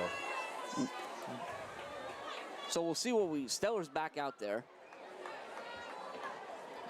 So I'm not sure what's going on with 24. Well, and I think, unfortunately, Jim, for the Red Tornadoes at this point, the only kickers they've had throughout the year have been Stellar and Jagodinski. And we mentioned Jagodinski is not suited up. He's not playing. So Stellar's kick, we'll see what they opt to do here. And they're going to try the onside, and Stellar's going to try to get it himself. Davitt recovered that. It had gone to 10 yards. So that's 1st and 10 Red Tornadoes. Yeah, that's a great onside kick for them. And Stellar with the wherewithal to realize that the Lancers were at the wrong line. They were 5 yards further back, and they thought that ball hadn't traveled far enough. So you can see, again, just so we're all clear, look where they're spotting the ball. Stellar kicked that from the 40. It's going to be 1st and 10 Red Tornadoes from the Lancer 45. That's not only is it 10 yards, that's a full 15.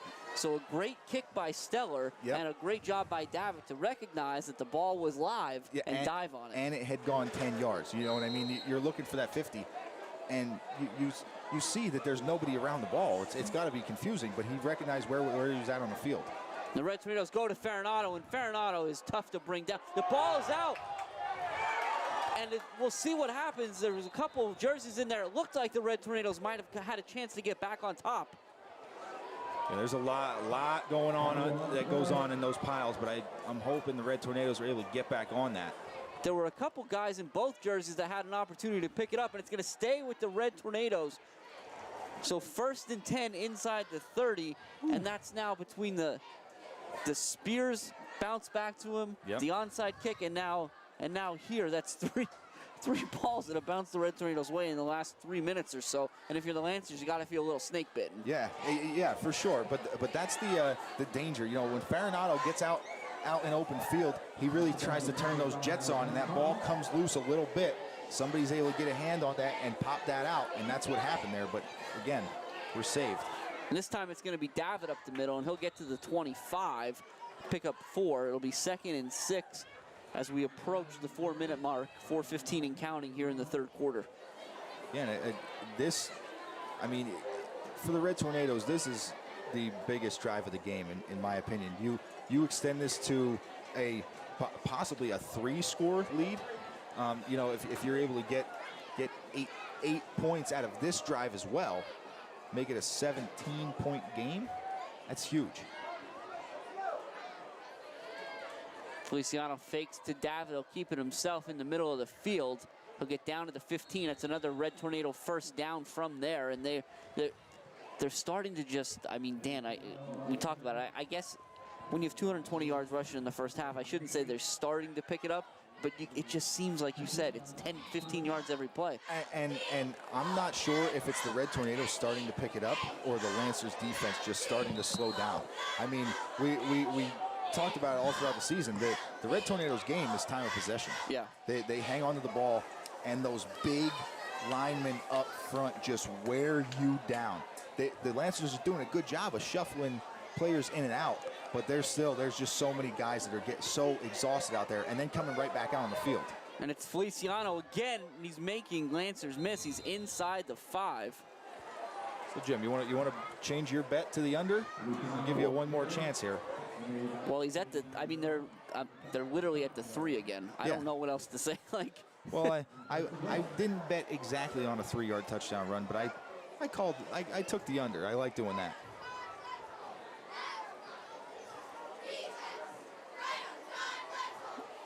Get the call from the sideline again. Talk about that offensive line. It's Kelly, it's Nestico, it's Shimko, it's Moser, it's Geary. Those guys have just controlled the line of scrimmage all night, as they have been doing the last few weeks especially. Yeah. And add in Chicatano and Schultz too. And it's Feliciano, and Feliciano is in from 3 yards out. So we've got a full house of rushing touchdowns. 3 of a kind from 3 yards and 2 from 12 yards. And now Feliciano has 4. Correct. Yeah, Feliciano has been the guy down here inside the 10-yard line. And again, you know, we talked about it. They don't want Stellar out there any longer than he has to be. Yep. So, Coach Dara, immediately, let's try and make this a 2-possession game. And they're going to go for 2 again. And really, why not? Why take that defense off the field and give them another play to rest? Yep. And this time it's Davitt. And Davitt's going to leap over a defender into the end zone. So it's 3 scores now, 17 points, 38-21 Red Tornadoes. We thought the first half was exciting. It was 14-13 at the half. Yeah. The Red Tornadoes, in the first 9.5 minutes of the 3rd quarter, have scored 3 touchdowns, converted all 2-point conversions, and put 24 points on the board. And we had a Lancer kick return touchdown for good measure. Yeah, and Jim, I mean, it has to be defensively. It has to be demoralizing to just go out there on every drive and just get kind of gouged through like a hot knife through butter is the way these Red Tornadoes are running through this Lancer defense. It's been an interesting night, but again, we want to keep talking about it. I'm just convinced, Dan, it's warm out tonight. Yeah. And that Red Tornado offensive line is mauling it, and it has been all year. I don't want to say that it wasn't, but they're just picking up speed. They're getting more comfortable. Those guys who are freshmen, or excuse me, they're sophomores, they're juniors. They suffered from a shortened season last year, so it took a couple extra games this year maybe to get where they wanted to be. But they are just astonishing. They are, and it's impressive, is what it is. They really do just a great job of playing, and it's been very, very exciting and a pleasure to watch this offensive line just dominate the way they have. And as we, this is week 8 now, excuse me. This Red Tornado team is right to kind of look to what may be coming up, and they're going to be a problem. And they'll try the onside kick again, and this time it's Farinado. Stellar does an amazing job with that. It's going to bounce over the first line. Farinado got behind him and pulled it in at the 48-yard line. So the Lancers had tried some of their onside kicks at the beginning to no avail, and the Red Tornadoes are 2 for 2 here in the third quarter. And again, you talk about this Lancer defense is already reeling, and now they get one play on the sideline and right back out with the Red Tornadoes offense with another short field to play with. It's amazing, and if the Red Tornadoes can extend this to a 4 or more score game, that's gonna probably spell an end for this Lancers teams. They need to get a stop here. And again, all the more important, Dan, let's say hypothetically, and as we see David up the middle here, and David again, it'll be another Red Tornado first down, or close to it at least, but let's say hypothetically that the Red Tornadoes had a conversation in the locker room and they said, hey Julian, hey 2-4, you're going to play defense. We're going to keep you out on offense, you're going to play defense.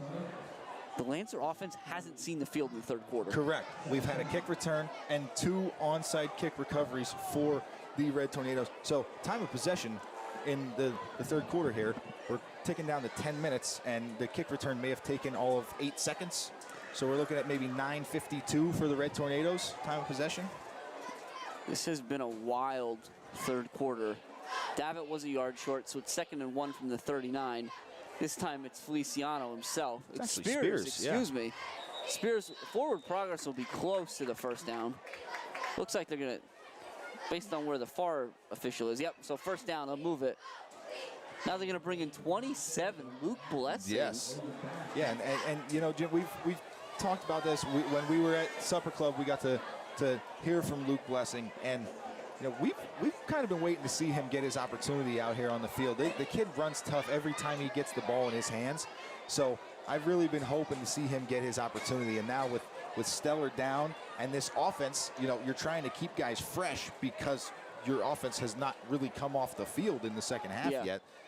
You're really rotating guys in. Now you got Spears and Blessing in there. Blessing a few weeks ago at home against Bloomsburg had a 30-yard touchdown return called, or excuse me, a 30-yard touchdown called back. And this is an up snap, though, to Widener. So he's down to near the 30. It'll be 2nd and 3. Yeah, again, it's just this a kind of a war of attrition here. That this Red Tornado offense is just continuing to push and push and push. Look to the sideline again. Everybody looks a little winded, for better or worse, on both sides. They take the play.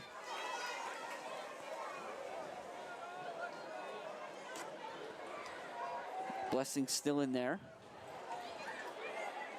And it'll be Blessing this time, and he'll go up the middle. He's got the first down. He's a tough kid. He's going to stay on his feet. He'll get the first down inside the 15 or the 16. And remember, so Blessing, Dan, Blessing just a freshman, but 5'11", $185 already. He's a solid kid, and he runs hard, man. He runs angry, and that's what you need. If you want to be a solid running back and you don't want to shy away from contact, you have to run angry. You run mean, and that's exactly what Blessing does. Now, it looks like there's just about half a second difference between the play clock and the game clock. So based on what's happened throughout the last 12 minutes, I think both sides are going to mercifully let this quarter end. I'd agree. I'd have to agree. So that'll be it. That's all zeros in the third quarter. That third quarter alone was worth the price of admission. The Red Tornadoes extend their lead 38-21, and we'll get started with the fourth quarter here in just a second. But Dan, I want to ask you a question. So, heck of a third quarter. Yeah. And we talked about it. That Red Tornado offense starting to take over. They seem to be in great shape. Yeah, they do. So on the Red Tornado sideline, who's usually operating that? It seems like the conditioning is kind of put back on Star Physical Therapy and Fitness. Tom Swaldy is always working with these guys in the off season, and he kind of runs their. It's a collective effort over there. But he also does he always has these guys in the offseason. He keeps them healthy and he keeps them in shape. They're usually got them a little bit of jungle juice, got them eating and drinking some Gatorade before the games and things like that to just keep them hydrated for one. And their conditioning is unbelievable. Again, I think it's what's important to remember. Again, at next summer, for instance, when you got these guys doing grassers and it's 85 degrees out and it's like, come on, coach, it's never going to be this hot in the season. Yeah. Well, again, it's October 15th and it's still 73 and humid here at 8:53 p.m. So Spears is in there. He's going to hand it to Verano. Verano's inside, outside. Every way is a good way. He'll get down to the 15. Gain of about 9. He's going to be just short of the first down. Yeah, real close to another Red Tornado first down. And again, this Lancers defense is reeling, and this Red Tornadoes offense is just picking up steam. And, I talked about it at the outset from halftime that, the Red Tornadoes defense really needed to step up against Guy in that passing game. And what's the best way to stop a solid passing game? Don't let the quarterback step on the field. And Blessing's still in there as well. This time it's going to be Spears himself. He's up the middle and he's powering behind his line. He's going to get very close. Looks like they're going to mark him down at the 2. So it'll be first and goal, Red Tornadoes from the 2. We'll get a touch. Again, provided the Red Tornadoes can score on one of these next 4 plays, we should get a touchdown that's not 3 or 12 yards. Right, yeah. Yep, and we'll see what's going to happen here with Spears limping a little bit here. I'll be curious to see what Coach Dara does here again. So Spears hobbled a little bit, but maybe you got three other options in there that can carry the ball. We'll see who they decide to go with. And it's Blessing, and he's in for his first varsity touchdown. So certainly there'll be more to come for that young man. But the first one will be number 27, Luke Blessing, from 2 yards out. And Blessing goes down. I'm hoping it's just a cramp. He jumped in there into the end zone and then kind of came up lame right away. But I'm hoping that that's just a cramp for Blessing. As you said, you want to celebrate. You want to have, you want to have a good time. You want to remember your first varsity touchdown. So hopefully they're able to just get him up, stretched out, and back in there. And hopefully it's not anything serious. And Jim, I hate to point it out because, these guys are all out here giving it their all. But you saw this Lancer defense kind of come to the sideline there, and they are dragging. They are just not moving very quickly. They all look gassed, and that's a product of spending, over 11 minutes consecutively on the field. Yes, as of right now, the score sits 44-21 in favor of the Red Tornadoes. We're at the 10:42 mark in the fourth quarter, so things are winding down here. The Red Tornadoes are likely going to go for 2 here yet again, and so that's the possibility of making it a 4-score game if they can get it to 25 here. Yeah. Yep. So we'll see what happens. But again, just want to thank the Mount Carmel Farmers Market. That's going to be, so today's Friday. That's going to be tomorrow, Saturday mornings, down where, for all you guys out there that have been around a while, where Bilo used to be. Yeah. Right? Head down to Bilo, right at the intersection of 61 and 54 there in Strong, Atlas, Green Ridge, whatever you want to call it. That's where that's where you can find that. So we appreciate their support. Blessing is up. He's walking off the field a little bit gingerly, but certainly hopeful that he'll get a quick look and see if he can get another opportunity here tonight. Yeah, for sure. Hopeful to see his return again. You know, we talked about it. We've been hoping to see this kid get his opportunity. He seems like a hard worker. Coach Derrick had nothing but good things to say about him at Supper Club when we were there, and Mr. Blessing was there as well, and said that he's got a bright future on this team, and it appears that way. I'm trying to get a look at what the Red Tornadoes are doing offensively. So I think Spears is going to stay out there in the quarterback position. He'll have Davitt, Sidecar, Verano, and Widener in the wing to the right. Schultz and Chicatano as the tight ends.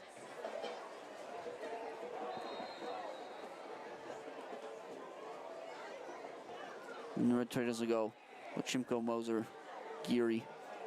And it's Verano, and he's in. And so the lead sits now at 25 for the Red Tornadoes.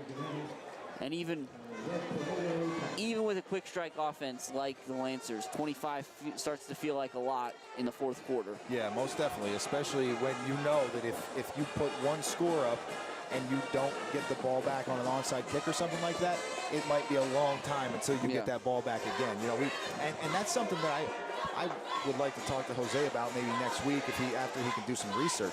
Has there ever been a Red Tornado team or game where the opposing offense has not stepped on the field for an entire quarter? Yeah, that'd be a good trivia question there. It's a good question, right? And I'm sure it gets tricky because of just how certain things look in stat sheets and whatnot. But I'm also curious, recovering 2 onside kicks in a game is a lot, let alone in a single quarter. Yeah, it is. I mean, most of the time, you get that one every once in a while because the other team's not expecting it, they're not aligned right. But the next time around, you do the same thing. It's a little bit of a different kick there from Stellar, but perfectly placed, great job from the front guys that got up there and pushed those Lancers back and allowed I think it was Verano to kind of come up top and get that ball. It was probably one of the best executed onside kicks you'll see. And I don't know if Stellar's got a third different variation of the onside kick in his bag of tricks, but I mean, with a lead and the success, I mean, I think you got to try it, right? Yeah, I would think so, but at the same time, this looks like a more traditional kickoff set here. So, but again, you want to keep it away from those deep guys. But it's going to be a little pooch kick. It's going to bounce in front of Hill.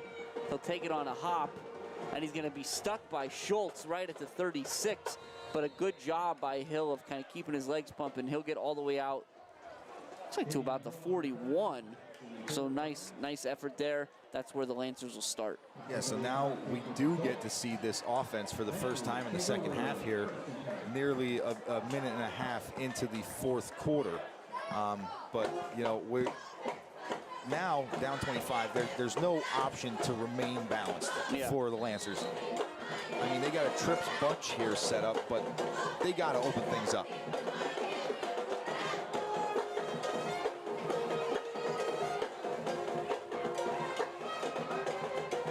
He's going to hand it to Hill, so perhaps thinking that maybe the Red Tornadoes are expecting the Lancers to throw it too. Stellar's out there on defense, by the way, but Hill's only going to get a yard, maybe 2. Yeah, Jeb, I know, I understand that there's certain guys like Stellar where you need them on the field. You can't keep them off the field, but he trying to make that tackle there. It looked like he was kind of just dragging his left arm along with him there. So I don't know, with a 25-point lead, is it wise to keep Stellar out there? I mean, it's hard to get those guys off the field because they want to be out there, but maybe get them out here soon.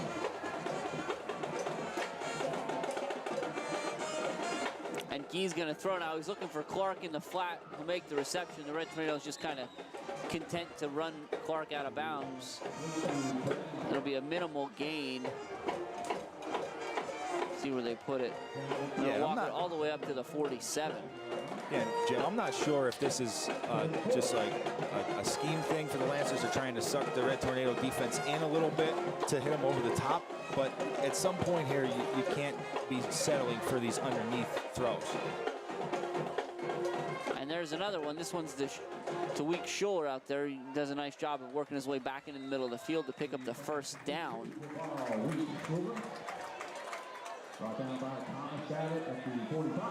Yeah, we'll see here again. Now we've got Glunk out here very wide, manned up, and nobody around to help Spears out. We're going to get an official timeout here. Looks like Davitt's down. And the Lancers start making their way to the sideline, and Coach Van Fleet says, go back out there, talk about the play. Yeah, you guys huddle up out there, get each other riled up. There's only so much we can do as coaches. Now you guys have to take over and do it as players. I kind of like that. So Davo headed to the sideline to be 10-2. And I think with no real help over the top here for Spears, I think this is got to be the look here for Guy.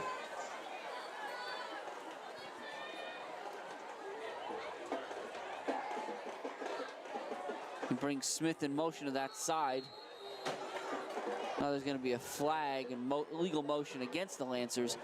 So they're moving in the wrong direction here back to midfield. It'll be 1st and 15. Yeah, I'm not sure the thought on that. You're motioning. I understand you want to get a lot of guys in the pattern out there, but as you motion, it makes the Red Tornadoes bump, and then there's just less room there for Glunk to work, it seems like. I think you want your guy, your deep threat guy, in space by himself to kind of just go out there and get it. And now they'll flip the formation. It's going to be Glunk, Smith, and Clark to the left. Schuler Weeks to the right.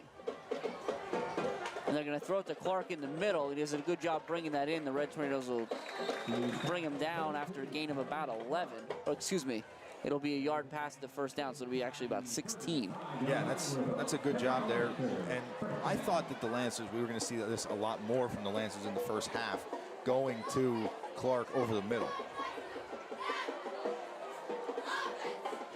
Now pitch it to Hill on a little speed sweep, and he's not going to get anywhere. He's going to actually lose a yard or two. Yeah, the Red Tornadoes, Spears is one for sure. Does a good job stringing that out. Looks like Schultz as well. Yeah, they did a really good job. There's been nowhere. And you know, we talked about Davion Hill. I mean, through this season, he's already got 737 rushing yards and 8 touchdowns through 6 games. So Richmond has done a really good job of hemming him in. Now he's going to throw for weak shoulder, and he's got him. And so that's what this offense can do quickly. Score from 36 yards out to make it 46-27 with 9:08 left in the fourth quarter. So really, Dan, to your point before, it's exactly what we thought they were going to do with Glunk. Yeah. They just did it. They did it with weak shoulder, where they have the trips to the boundary side of the field. They have the single receiver to the field side. Yeah. And hit him on a fade. And that's what you do. You know what I mean? He's your single receiver guy. You want him to be manned up with zero help over the top, zero safety help, and that's exactly what they got. So that's a covered zero. You have no help over the top, and you know, unfortunately for the Red Tornadoes, if you get hit with a double move there, there's no beating that. Now they'll snap it to Guy, and he's going to try to sprint to the outside, and he'll get in. So it'll be 46-29. Deficit will be back to 17 with just over 9 minutes left in this one. So you got to expect the Lancers to try an onside, right? You think, Dan? I would assume so, since that's pretty much what they've done all game long. So and yeah, I think still down 3 scores within the fourth quarter. You have to. There's really no other option. So the Red Tornadoes should be prepared. I expect to see the hands team out there, and that's what it's looking like, because we don't usually see Feliciano on the kick return team, and he's in the huddle there. So this is going to be the hands team for the Red Tornadoes, and I think if you're here rooting for the Big Red tonight, I think if you recover this onside kick, the Red Tornadoes recover this onside kick, you're feeling pretty good about the way that this game's going to play out. Yeah, again, the Red Tornadoes have scored 4 times in the second half. That's on every drive they've had, and they've converted all 4 two-point conversions. Put up 32 points in what we've only played 15 minutes. Yeah. In the second half. It's been quite impressive to watch.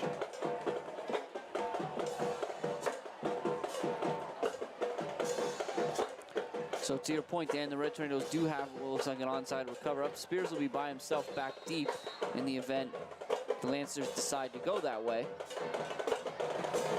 And they're going to try to pooch it again. Spears is so quick. He's going to come up and take it on a run at the 27. And he's got a little space, and he'll just get himself out of bounds. And it'll be 1st and 10 Red Tornadoes at the 44-yard line. Yeah, you're right, Jim. Spears is super quick. I thought there was no chance of him catching that ball in the air. And he got there and actually had time to kind of settle underneath it as well, like catching a pop fly. Down. Yeah. But, yeah, again, I think if you're here, if you're at home, wherever you're watching from, I think if you're a Red Tornado fan, you're rooting for the Big Red, I think you're feeling pretty confident now. You have this offense that is just humming back out on the field with 9 minutes to play. Feliciano back in there to take the snaps. He'll hand this one to Farinato, who's off the left side. Now he cuts back to the middle of the field. Now he's back outside. And almost on, it almost sounds like a broken record at this point, but 1st down Red Tornadoes. Yeah, that's going to be another thing that I would like. I can't wait to see from Jose at the end of this game. He always keeps track of the Red Tornadoes' 1st down. They've got to be, well, I mean, they had 14, I believe, in just the first half alone. They have to be close to 30 first downs on this game. So we made the trip up here. You're always curious kind of how kids are going to get off the bus, so to speak, for long road trips. And the Red Tornadoes scored on their first drive. Yeah, you're right. Kind of answered that right away. Yeah, they definitely answered the bell there and came out ready to go. We'll get a timeout here from the Lancers. But yeah, Dan, while we think about that, it's a friendly reminder to everybody out there that we're here, we're watching the young men on the field in the white jerseys. We also got a long ride from the cheerleaders who are at every game, home and away, to support the Red Tornadoes, provide that school spirit. They're also doing competitive cheerleading as well. Yep. That their head coach, Cassandra Niglio, is setting up, so she's doing a great job there. The band, of course, the Big Red Band, always terrific under the direction of Mr. Bernie Steller. They're here. It's the whole student population that makes this work, and it's certainly, while we got the cameras pointed at the kids on the field, also we can't forget who's pointing those cameras. So big shout out to WKMC TV as well to be able to provide this kind of what really is a service, and it's a heck of a service at that. Yeah, I mean this is one of the better productions that you're going to see put together. And it's all done by high school students, and that's under great guidance by Mr. McPhee and Mr. Trefsker. But it is a great production. Now Feliciano's going to throw. He steps up, and Schultz got behind the defense, and he hit him right on the hands, and that's going to be another Red Tornado touchdown. That one's from 45 yards out. Schultz snuck behind the defense. Feliciano hit him in stride right on the fingertips, and the Red Tornadoes are back up by 20 plus. Yeah, and again, Jim, you're right. That's just a great play there, and a great play call by Coach Darry. I mean, that may have been the first ball that was thrown in this second half from the Red Tornadoes, and you have the 5th possession that you have the ball in the second half, and the first time you put it in the air goes for 6, and that's a huge play. 8:29 left in this one. The Red Tornadoes up 23 at the moment. They're going to kick here. Yes. So Steller will come out to kick.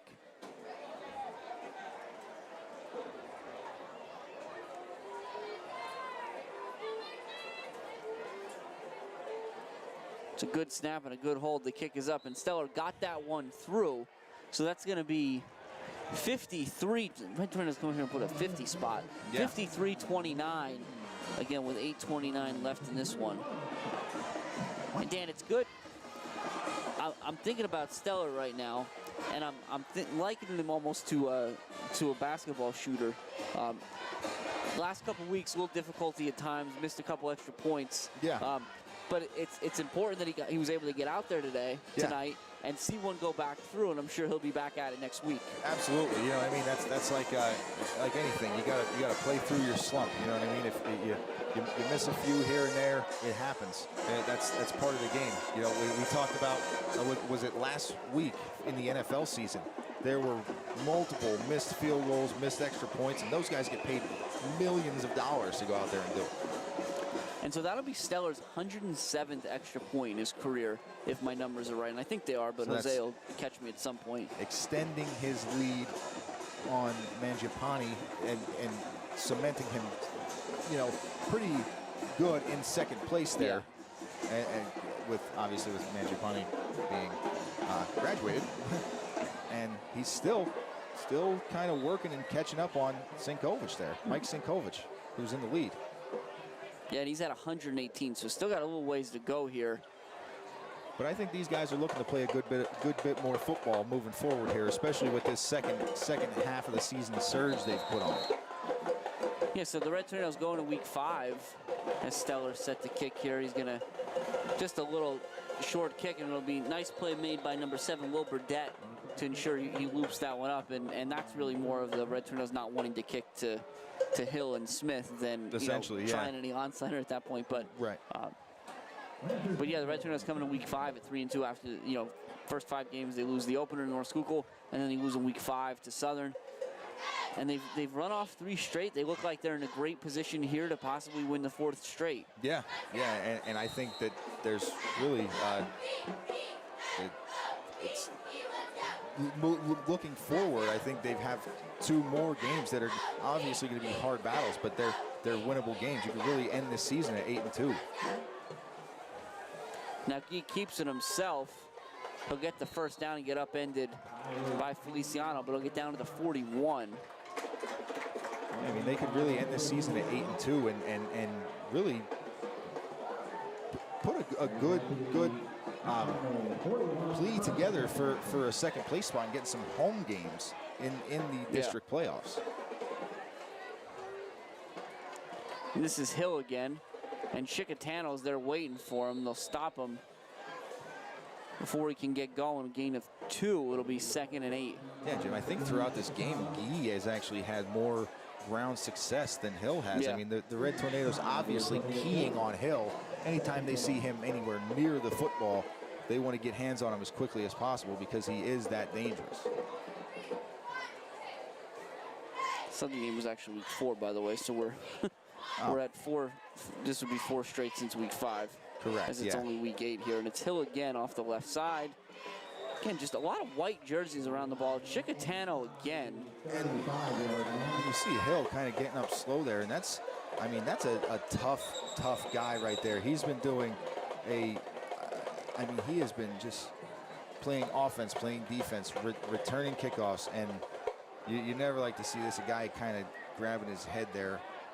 But and the ref doing exactly what he should do. Saw that he was a little bit wobbly getting up from getting tackled there, and immediately removing him from the game to be evaluated. That's a really good job by that official to make sure and to err on the side of player safety. So Bardette will go back in there, but he's going to throw it. He's going to go straight back, and he's got, I think that's going to be Smith. I can't get a jersey number. Smith's usually out there in pattern. Yes, yeah, that is Naz Smith, right. Yep, so he'll get out to the 23. It'll be a first down for the Lancers.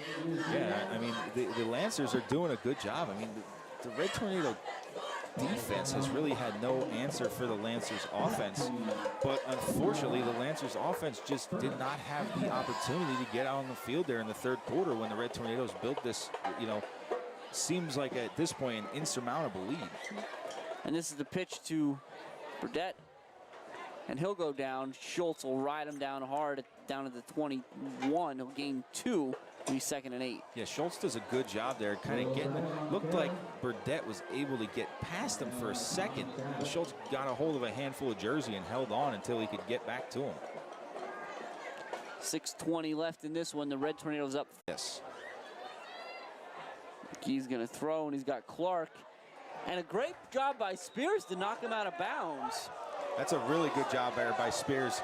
He got him right in the stomach, hit him right in the midsection, and he wasn't able to get to the pylon.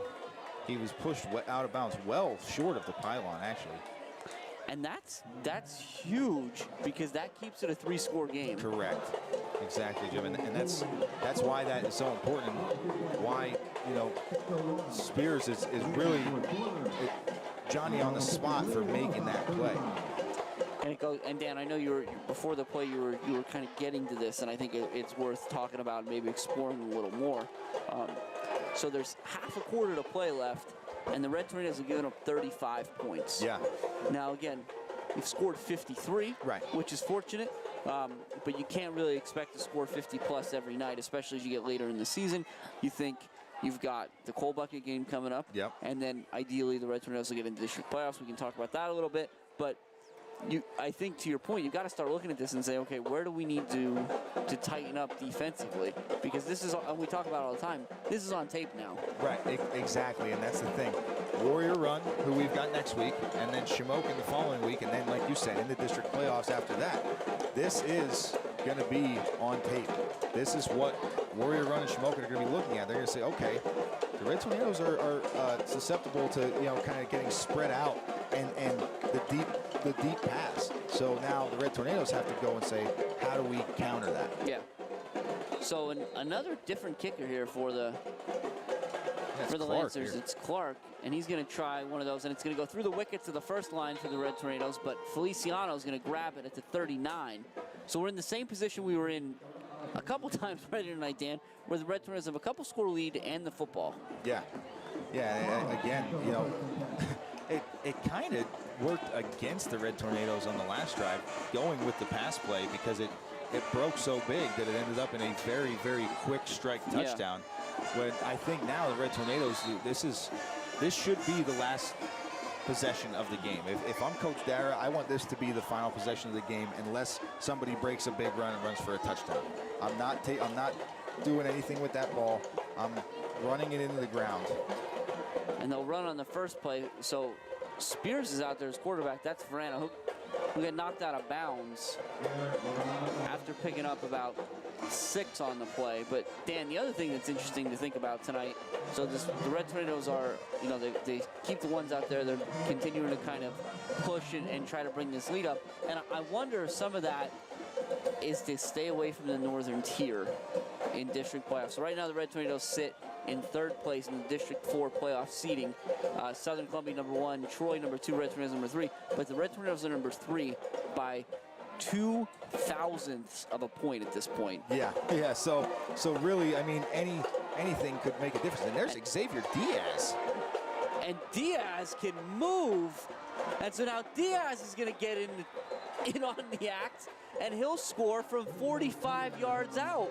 And Danny got the corner, and there was nobody there to catch him. Yeah. Once he kind of broke contain on the outside there, you're right. He turned the jets on, and man, he can run. Like that was impressive speed. That was scary fast speed, almost. And we talk about it all year long. They say that Spears is the fastest kid on the team. Well, right there, I think Diaz might have something to say about that. So here we are. It's 24 now is the lead. Still technically 3 scores. Correct. Stellar's going to come on to make the extra point. Could get it up to 25 and 4 scores. Yeah. And again, you said, about keeping the ones out there. You also realize how quickly this Loyalsock team can score, and you don't want to give them the ball back too quickly either. Not without putting 6, make it 7 on the board as Stellar back at it. It's 59-35 Red Tornadoes. 60, Jim. 60, excuse me, thank you. Yeah, that's all right. We'll let it slide. I'll tell you one thing, Dan. Actually, I think it should be 60. Oh, no, that's right. We went for 2 so many darn times that I thought we were going for 2 again there. I'm like, that was 53 before. It should be 61, but no, you are right, 60. Some of these numbers are getting too big for me to count anyway, if we're being honest. But I'll tell you one thing. So I've got this sheet in front of me. We keep track of it every game and come out here. I have a little notebook. I try to monitor who's scoring touchdowns, how many yards there are, so we can do some fun stuff. Yeah. I'm out of room. I don't have any room left in my notebook page. You're gonna have to start on the back. I've not gone to the back. I've been doing this the last, I think, 3 years. I haven't gone to the back yet. Yeah, I know, and I think this might be the exception. This might be the first time you have to do it. I mean, who would have thought that when we pulled in here, the Loyalsock Township High School, and got our great preferred parking spots, which much appreciated, that we would see 95 points put up on the board and the game still not be over. Not me, I'll tell you that much. Definitely not me either. And I can't wait to see the yardage totals for this Red Tornadoes team. It's got to be 500. It has to be. I hope Jose's got a calculator on his phone over there. Yeah. Because I know he's a smart guy, and he's shown that over and over, but this is a lot. It definitely is. Stellar will pooch that one. It's going to bounce in front of Glunk. He'll take it at the 23. And he's going to come all the way across the field. And now he's in the open field. And he's going to go back in the middle. Stellar's there, just slows him down enough. Stellar's presence is going to slow him down, run him into the arms of Farinato. So he'll get tackled at the 30, but a huge return by Glunk. Yeah, I agree, Jim. And again, that's you kick it to those deep guys, and they're getting a huge return. I think the only one that hasn't turned into a big return that's gotten to Glunk or Hill was the most recent one, the kickoff to Hill when they went deep. He kind of just said, you know what, I want to hit somebody, put his head down, ran straight ahead. 4:58 left. The Lancers have the ball at the 30-yard line. They trail 60-35. Low snap. He does a good job picking up. He's under pressure immediately because they have the screen set up for Hill. And Bradley does a good job fighting off his block, but Hill is going to stay, and Hill's in. Hill's in for a Lancer touchdown. This is quick around here. Yeah, it is. It don't take long at all, Jim. It's going to be 60-41. One play, 30 yards, and a great individual effort by Hill. And now a 100-plus point game here for the Red Sox versus the Red Sox, the Red Tornadoes versus the Lancers. I got baseball in the mind now.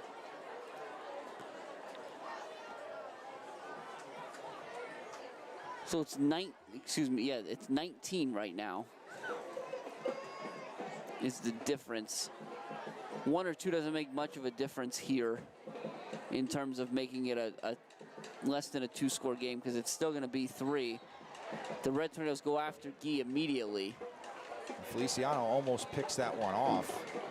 So it'll be incomplete. It'll stay 60-41, and now the Lancers will be again kicking off to the Red Tornadoes. Yeah, and again, looks like Clark heading towards the kickoff team, so we might see him attempt another onside kick here, Jim. And he is getting the tee. So, but again, I keep mentioning it, and you don't, as a head coach, you don't want to tell any of your guys, especially guys that are getting their first opportunities to really shine. Hey, go down in bounds. Take it easy. Yeah. Get 4 or 5 and get down, just to kind of run this clock out. But at the same time, you want this, just like the last possession, that Diaz took that one all the way to the house with a beautiful run. You're not going to tell that kid, hey, fall down or step out of bounds. You're going to tell him, get your score, kid. But at the same time, you want this to be the last possession of the game. You do.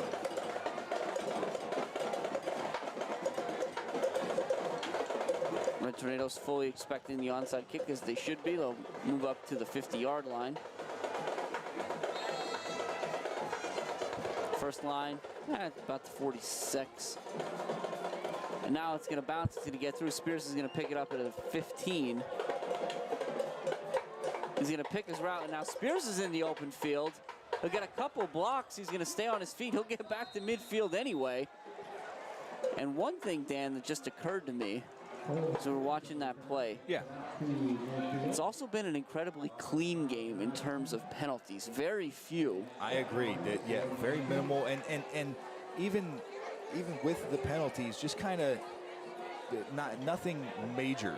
No major penalties either. Yeah. There haven't been like pass interferences. There haven't been anything that really changed drives. There's been, a 5-yard illegal motion, things of that nature. It hasn't really been. I don't think I've seen a holding penalty. Yeah, I think we got one where it went from 2nd and 1 to 2nd and 11 right before the end of the half. You're right. Against the Lancers. And now this will be Spears again, and he's up the middle. He'll be near a first down. And there will be another penalty, unfortunately, for the Lancers. Weren't quite able to get their 12th man off the field, so there'll be an illegal participation penalty. The Red Tornadoes might actually just decline this after the nice run there by Spears.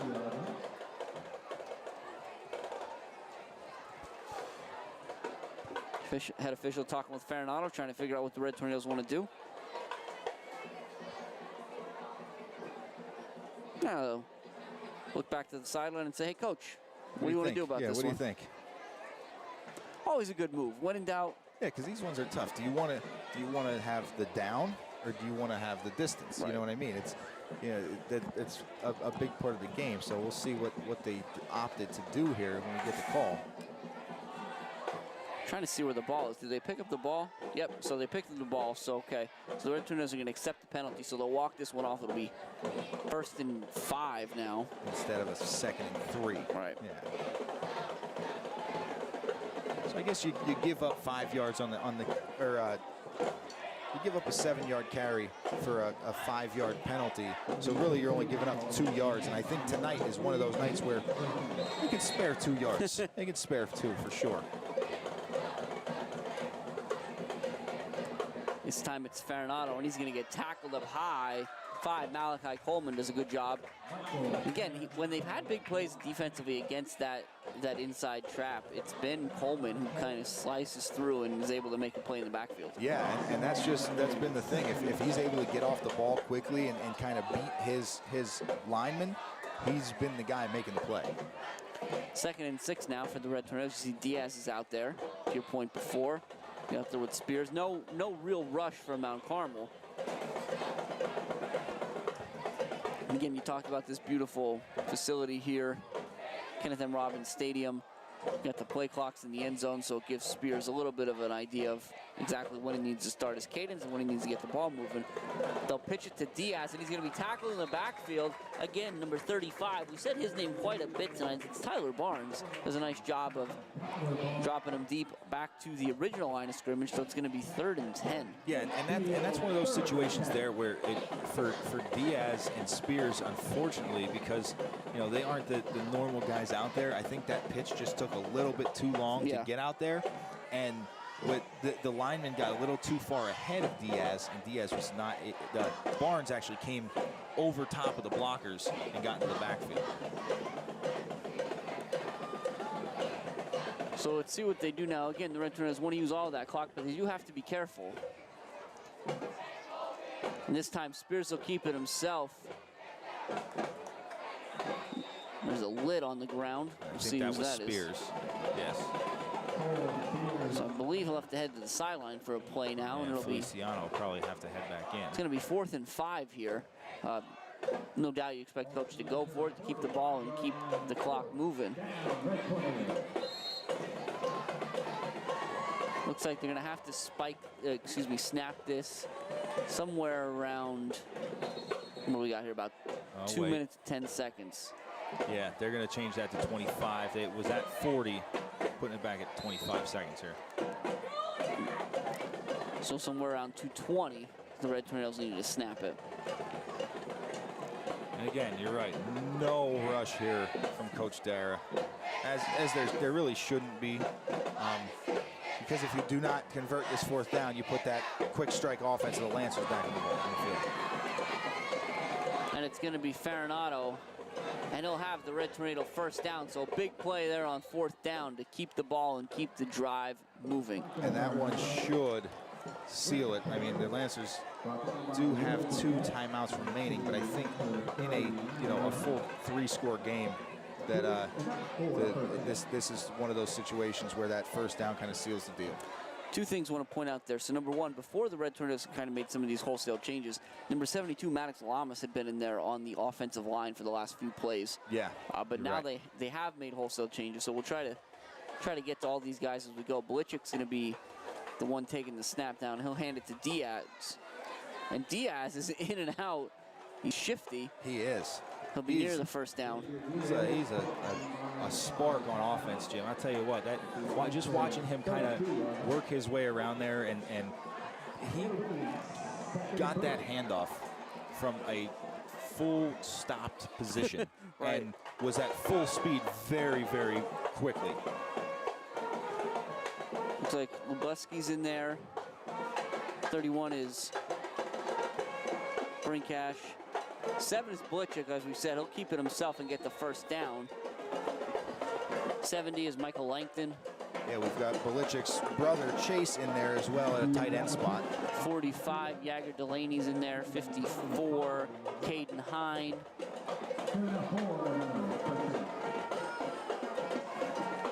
We talked about Lamas, he's still out there. Yep.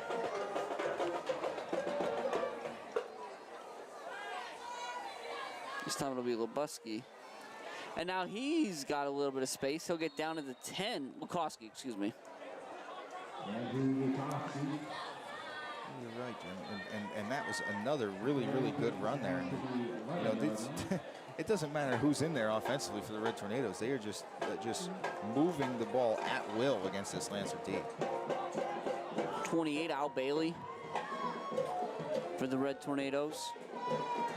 And I think it looks like they're putting Belichick into victory formation here, Jim. With only 1 play left to run. And there it is.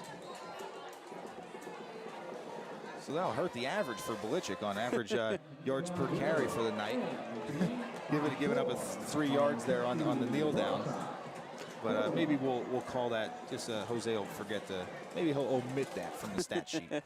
I don't think there's any play that's ever happened in Mount Carmel history that Jose's omitted. But I have to agree. This game is now history as well, as we hit 000 on the scoreboard. The Red Tornadoes are going to come all the way up to Williamsport and go home with a big victory.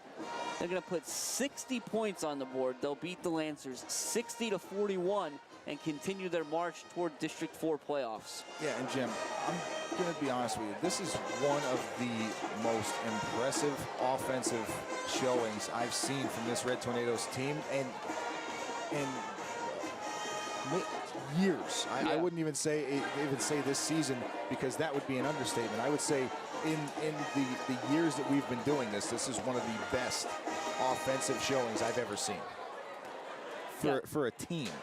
I think last week against Danville, Mount Carmel kind of showcased what they can do in all facets of the game. Yeah. I think tonight it was, hey, you know what we do really well? We run the football, try to stop it. I agree. Yeah, and nobody had, I mean, there was no answer from this Lancers defense. But again, you know, we mentioned it. Now, we've got the offense figured out. The offense is squared away, and it is figured out for the Red Tornadoes. Or at least it seems that way tonight. But now you have to look at your defense. Yes, our offense scored 60, so we still won the game. But defensively, we still gave up 41, right. And that's not that's not what a Red Death defense does. No, so the Red Tornadoes, they continue their tear on the ground. 7 rushing touchdowns, in addition to the one Feliciano threw to Schultz later in the game here. Yeah, and how many of those touchdowns were Feliciano? There was a good bit of them. Feliciano had 4. 4? Excuse me, 3. No, I think you're right. 4, yeah. There's so many, like I said before, there's so much on this page today, it's hard to keep track. So Feliciano had runs of 12, 3, 3, and 3. That's I mean, you want to talk about consistency. Those are solid drives, though, and that's the thing. I mean, the time of possession was huge for this game. Keeping the ball out of, keeping the Lancers offense off the field for the entire third quarter was the huge game changer for the Big Red. Yep. And it looks like, I think I can see Jose from across the field. It looks like he just went into his pocket and pulled out his cell phone. Yep, I see him snapping that picture, so hopefully we get this here quick. Again, it was that many points. It's a long game here. You know, we just wrapped up a minute or two ago. It's after 9:30. Yeah, it's getting late here. Which, and for a high school game that kicked off right on time at 7 o'clock, 2.5 hours plus that's a lot of football. So again, everybody in attendance here got their money's worth. Yeah, when there's 101 combined points scored, there's a lot of stoppages in that game, especially when it seemed like every time the Red Tornadoes carried the ball, there was another first down as well. So we've got the Red Tornadoes are going to go home next week. Oh, you got some numbers, Dan? Yes, well, I do. Pause. And wow, they are impressive to say the least. So for the Red Tornadoes, 71 rushes. 71. 546 yards, 33 first downs, and obviously Feliciano, 1 of 3 for 45. Let's give these solo guys credit here. Davitt, I think, recorded his first 100-yard game tonight. Awesome. 15 carries for 103. Feliciano, 16 for 111. So now we can head over for the Lancers, 25. Hold on. Go ahead. So you're going to tell me we ran for 500 yards tonight, and the highest individual contributor was probably Feliciano with 116. If that doesn't talk to you about balance, and where this offense is. That's exactly what it is. It's that's why I made sure to clarify. Probably the best team effort we've ever seen from this Red Tornadoes team. But just over to the Lancers real quick here before we get out. 25 carries, 46 yards, 18 first downs for the Lancers. 18 of 27 passing for Guy for just shy of 300 yards at 298. Yeah, so it was a heck of a game, a lot of offense. But again, the Red Tornadoes are back at the Silver Bowl next week. The Lancers are going to go to Hughesville, and we are going to go home. That's what we're going to do. Yes, we are. We're going to get out of here. Like we said, it's been a long night, but thank you so much for sticking it out and joining us here up in Williamsport. So for Jose Gonzalo, I'm Jim Lesko. And I'm Dan Lesko. And we'll see you next week at the Silver Bowl against Warrior Run. Thanks.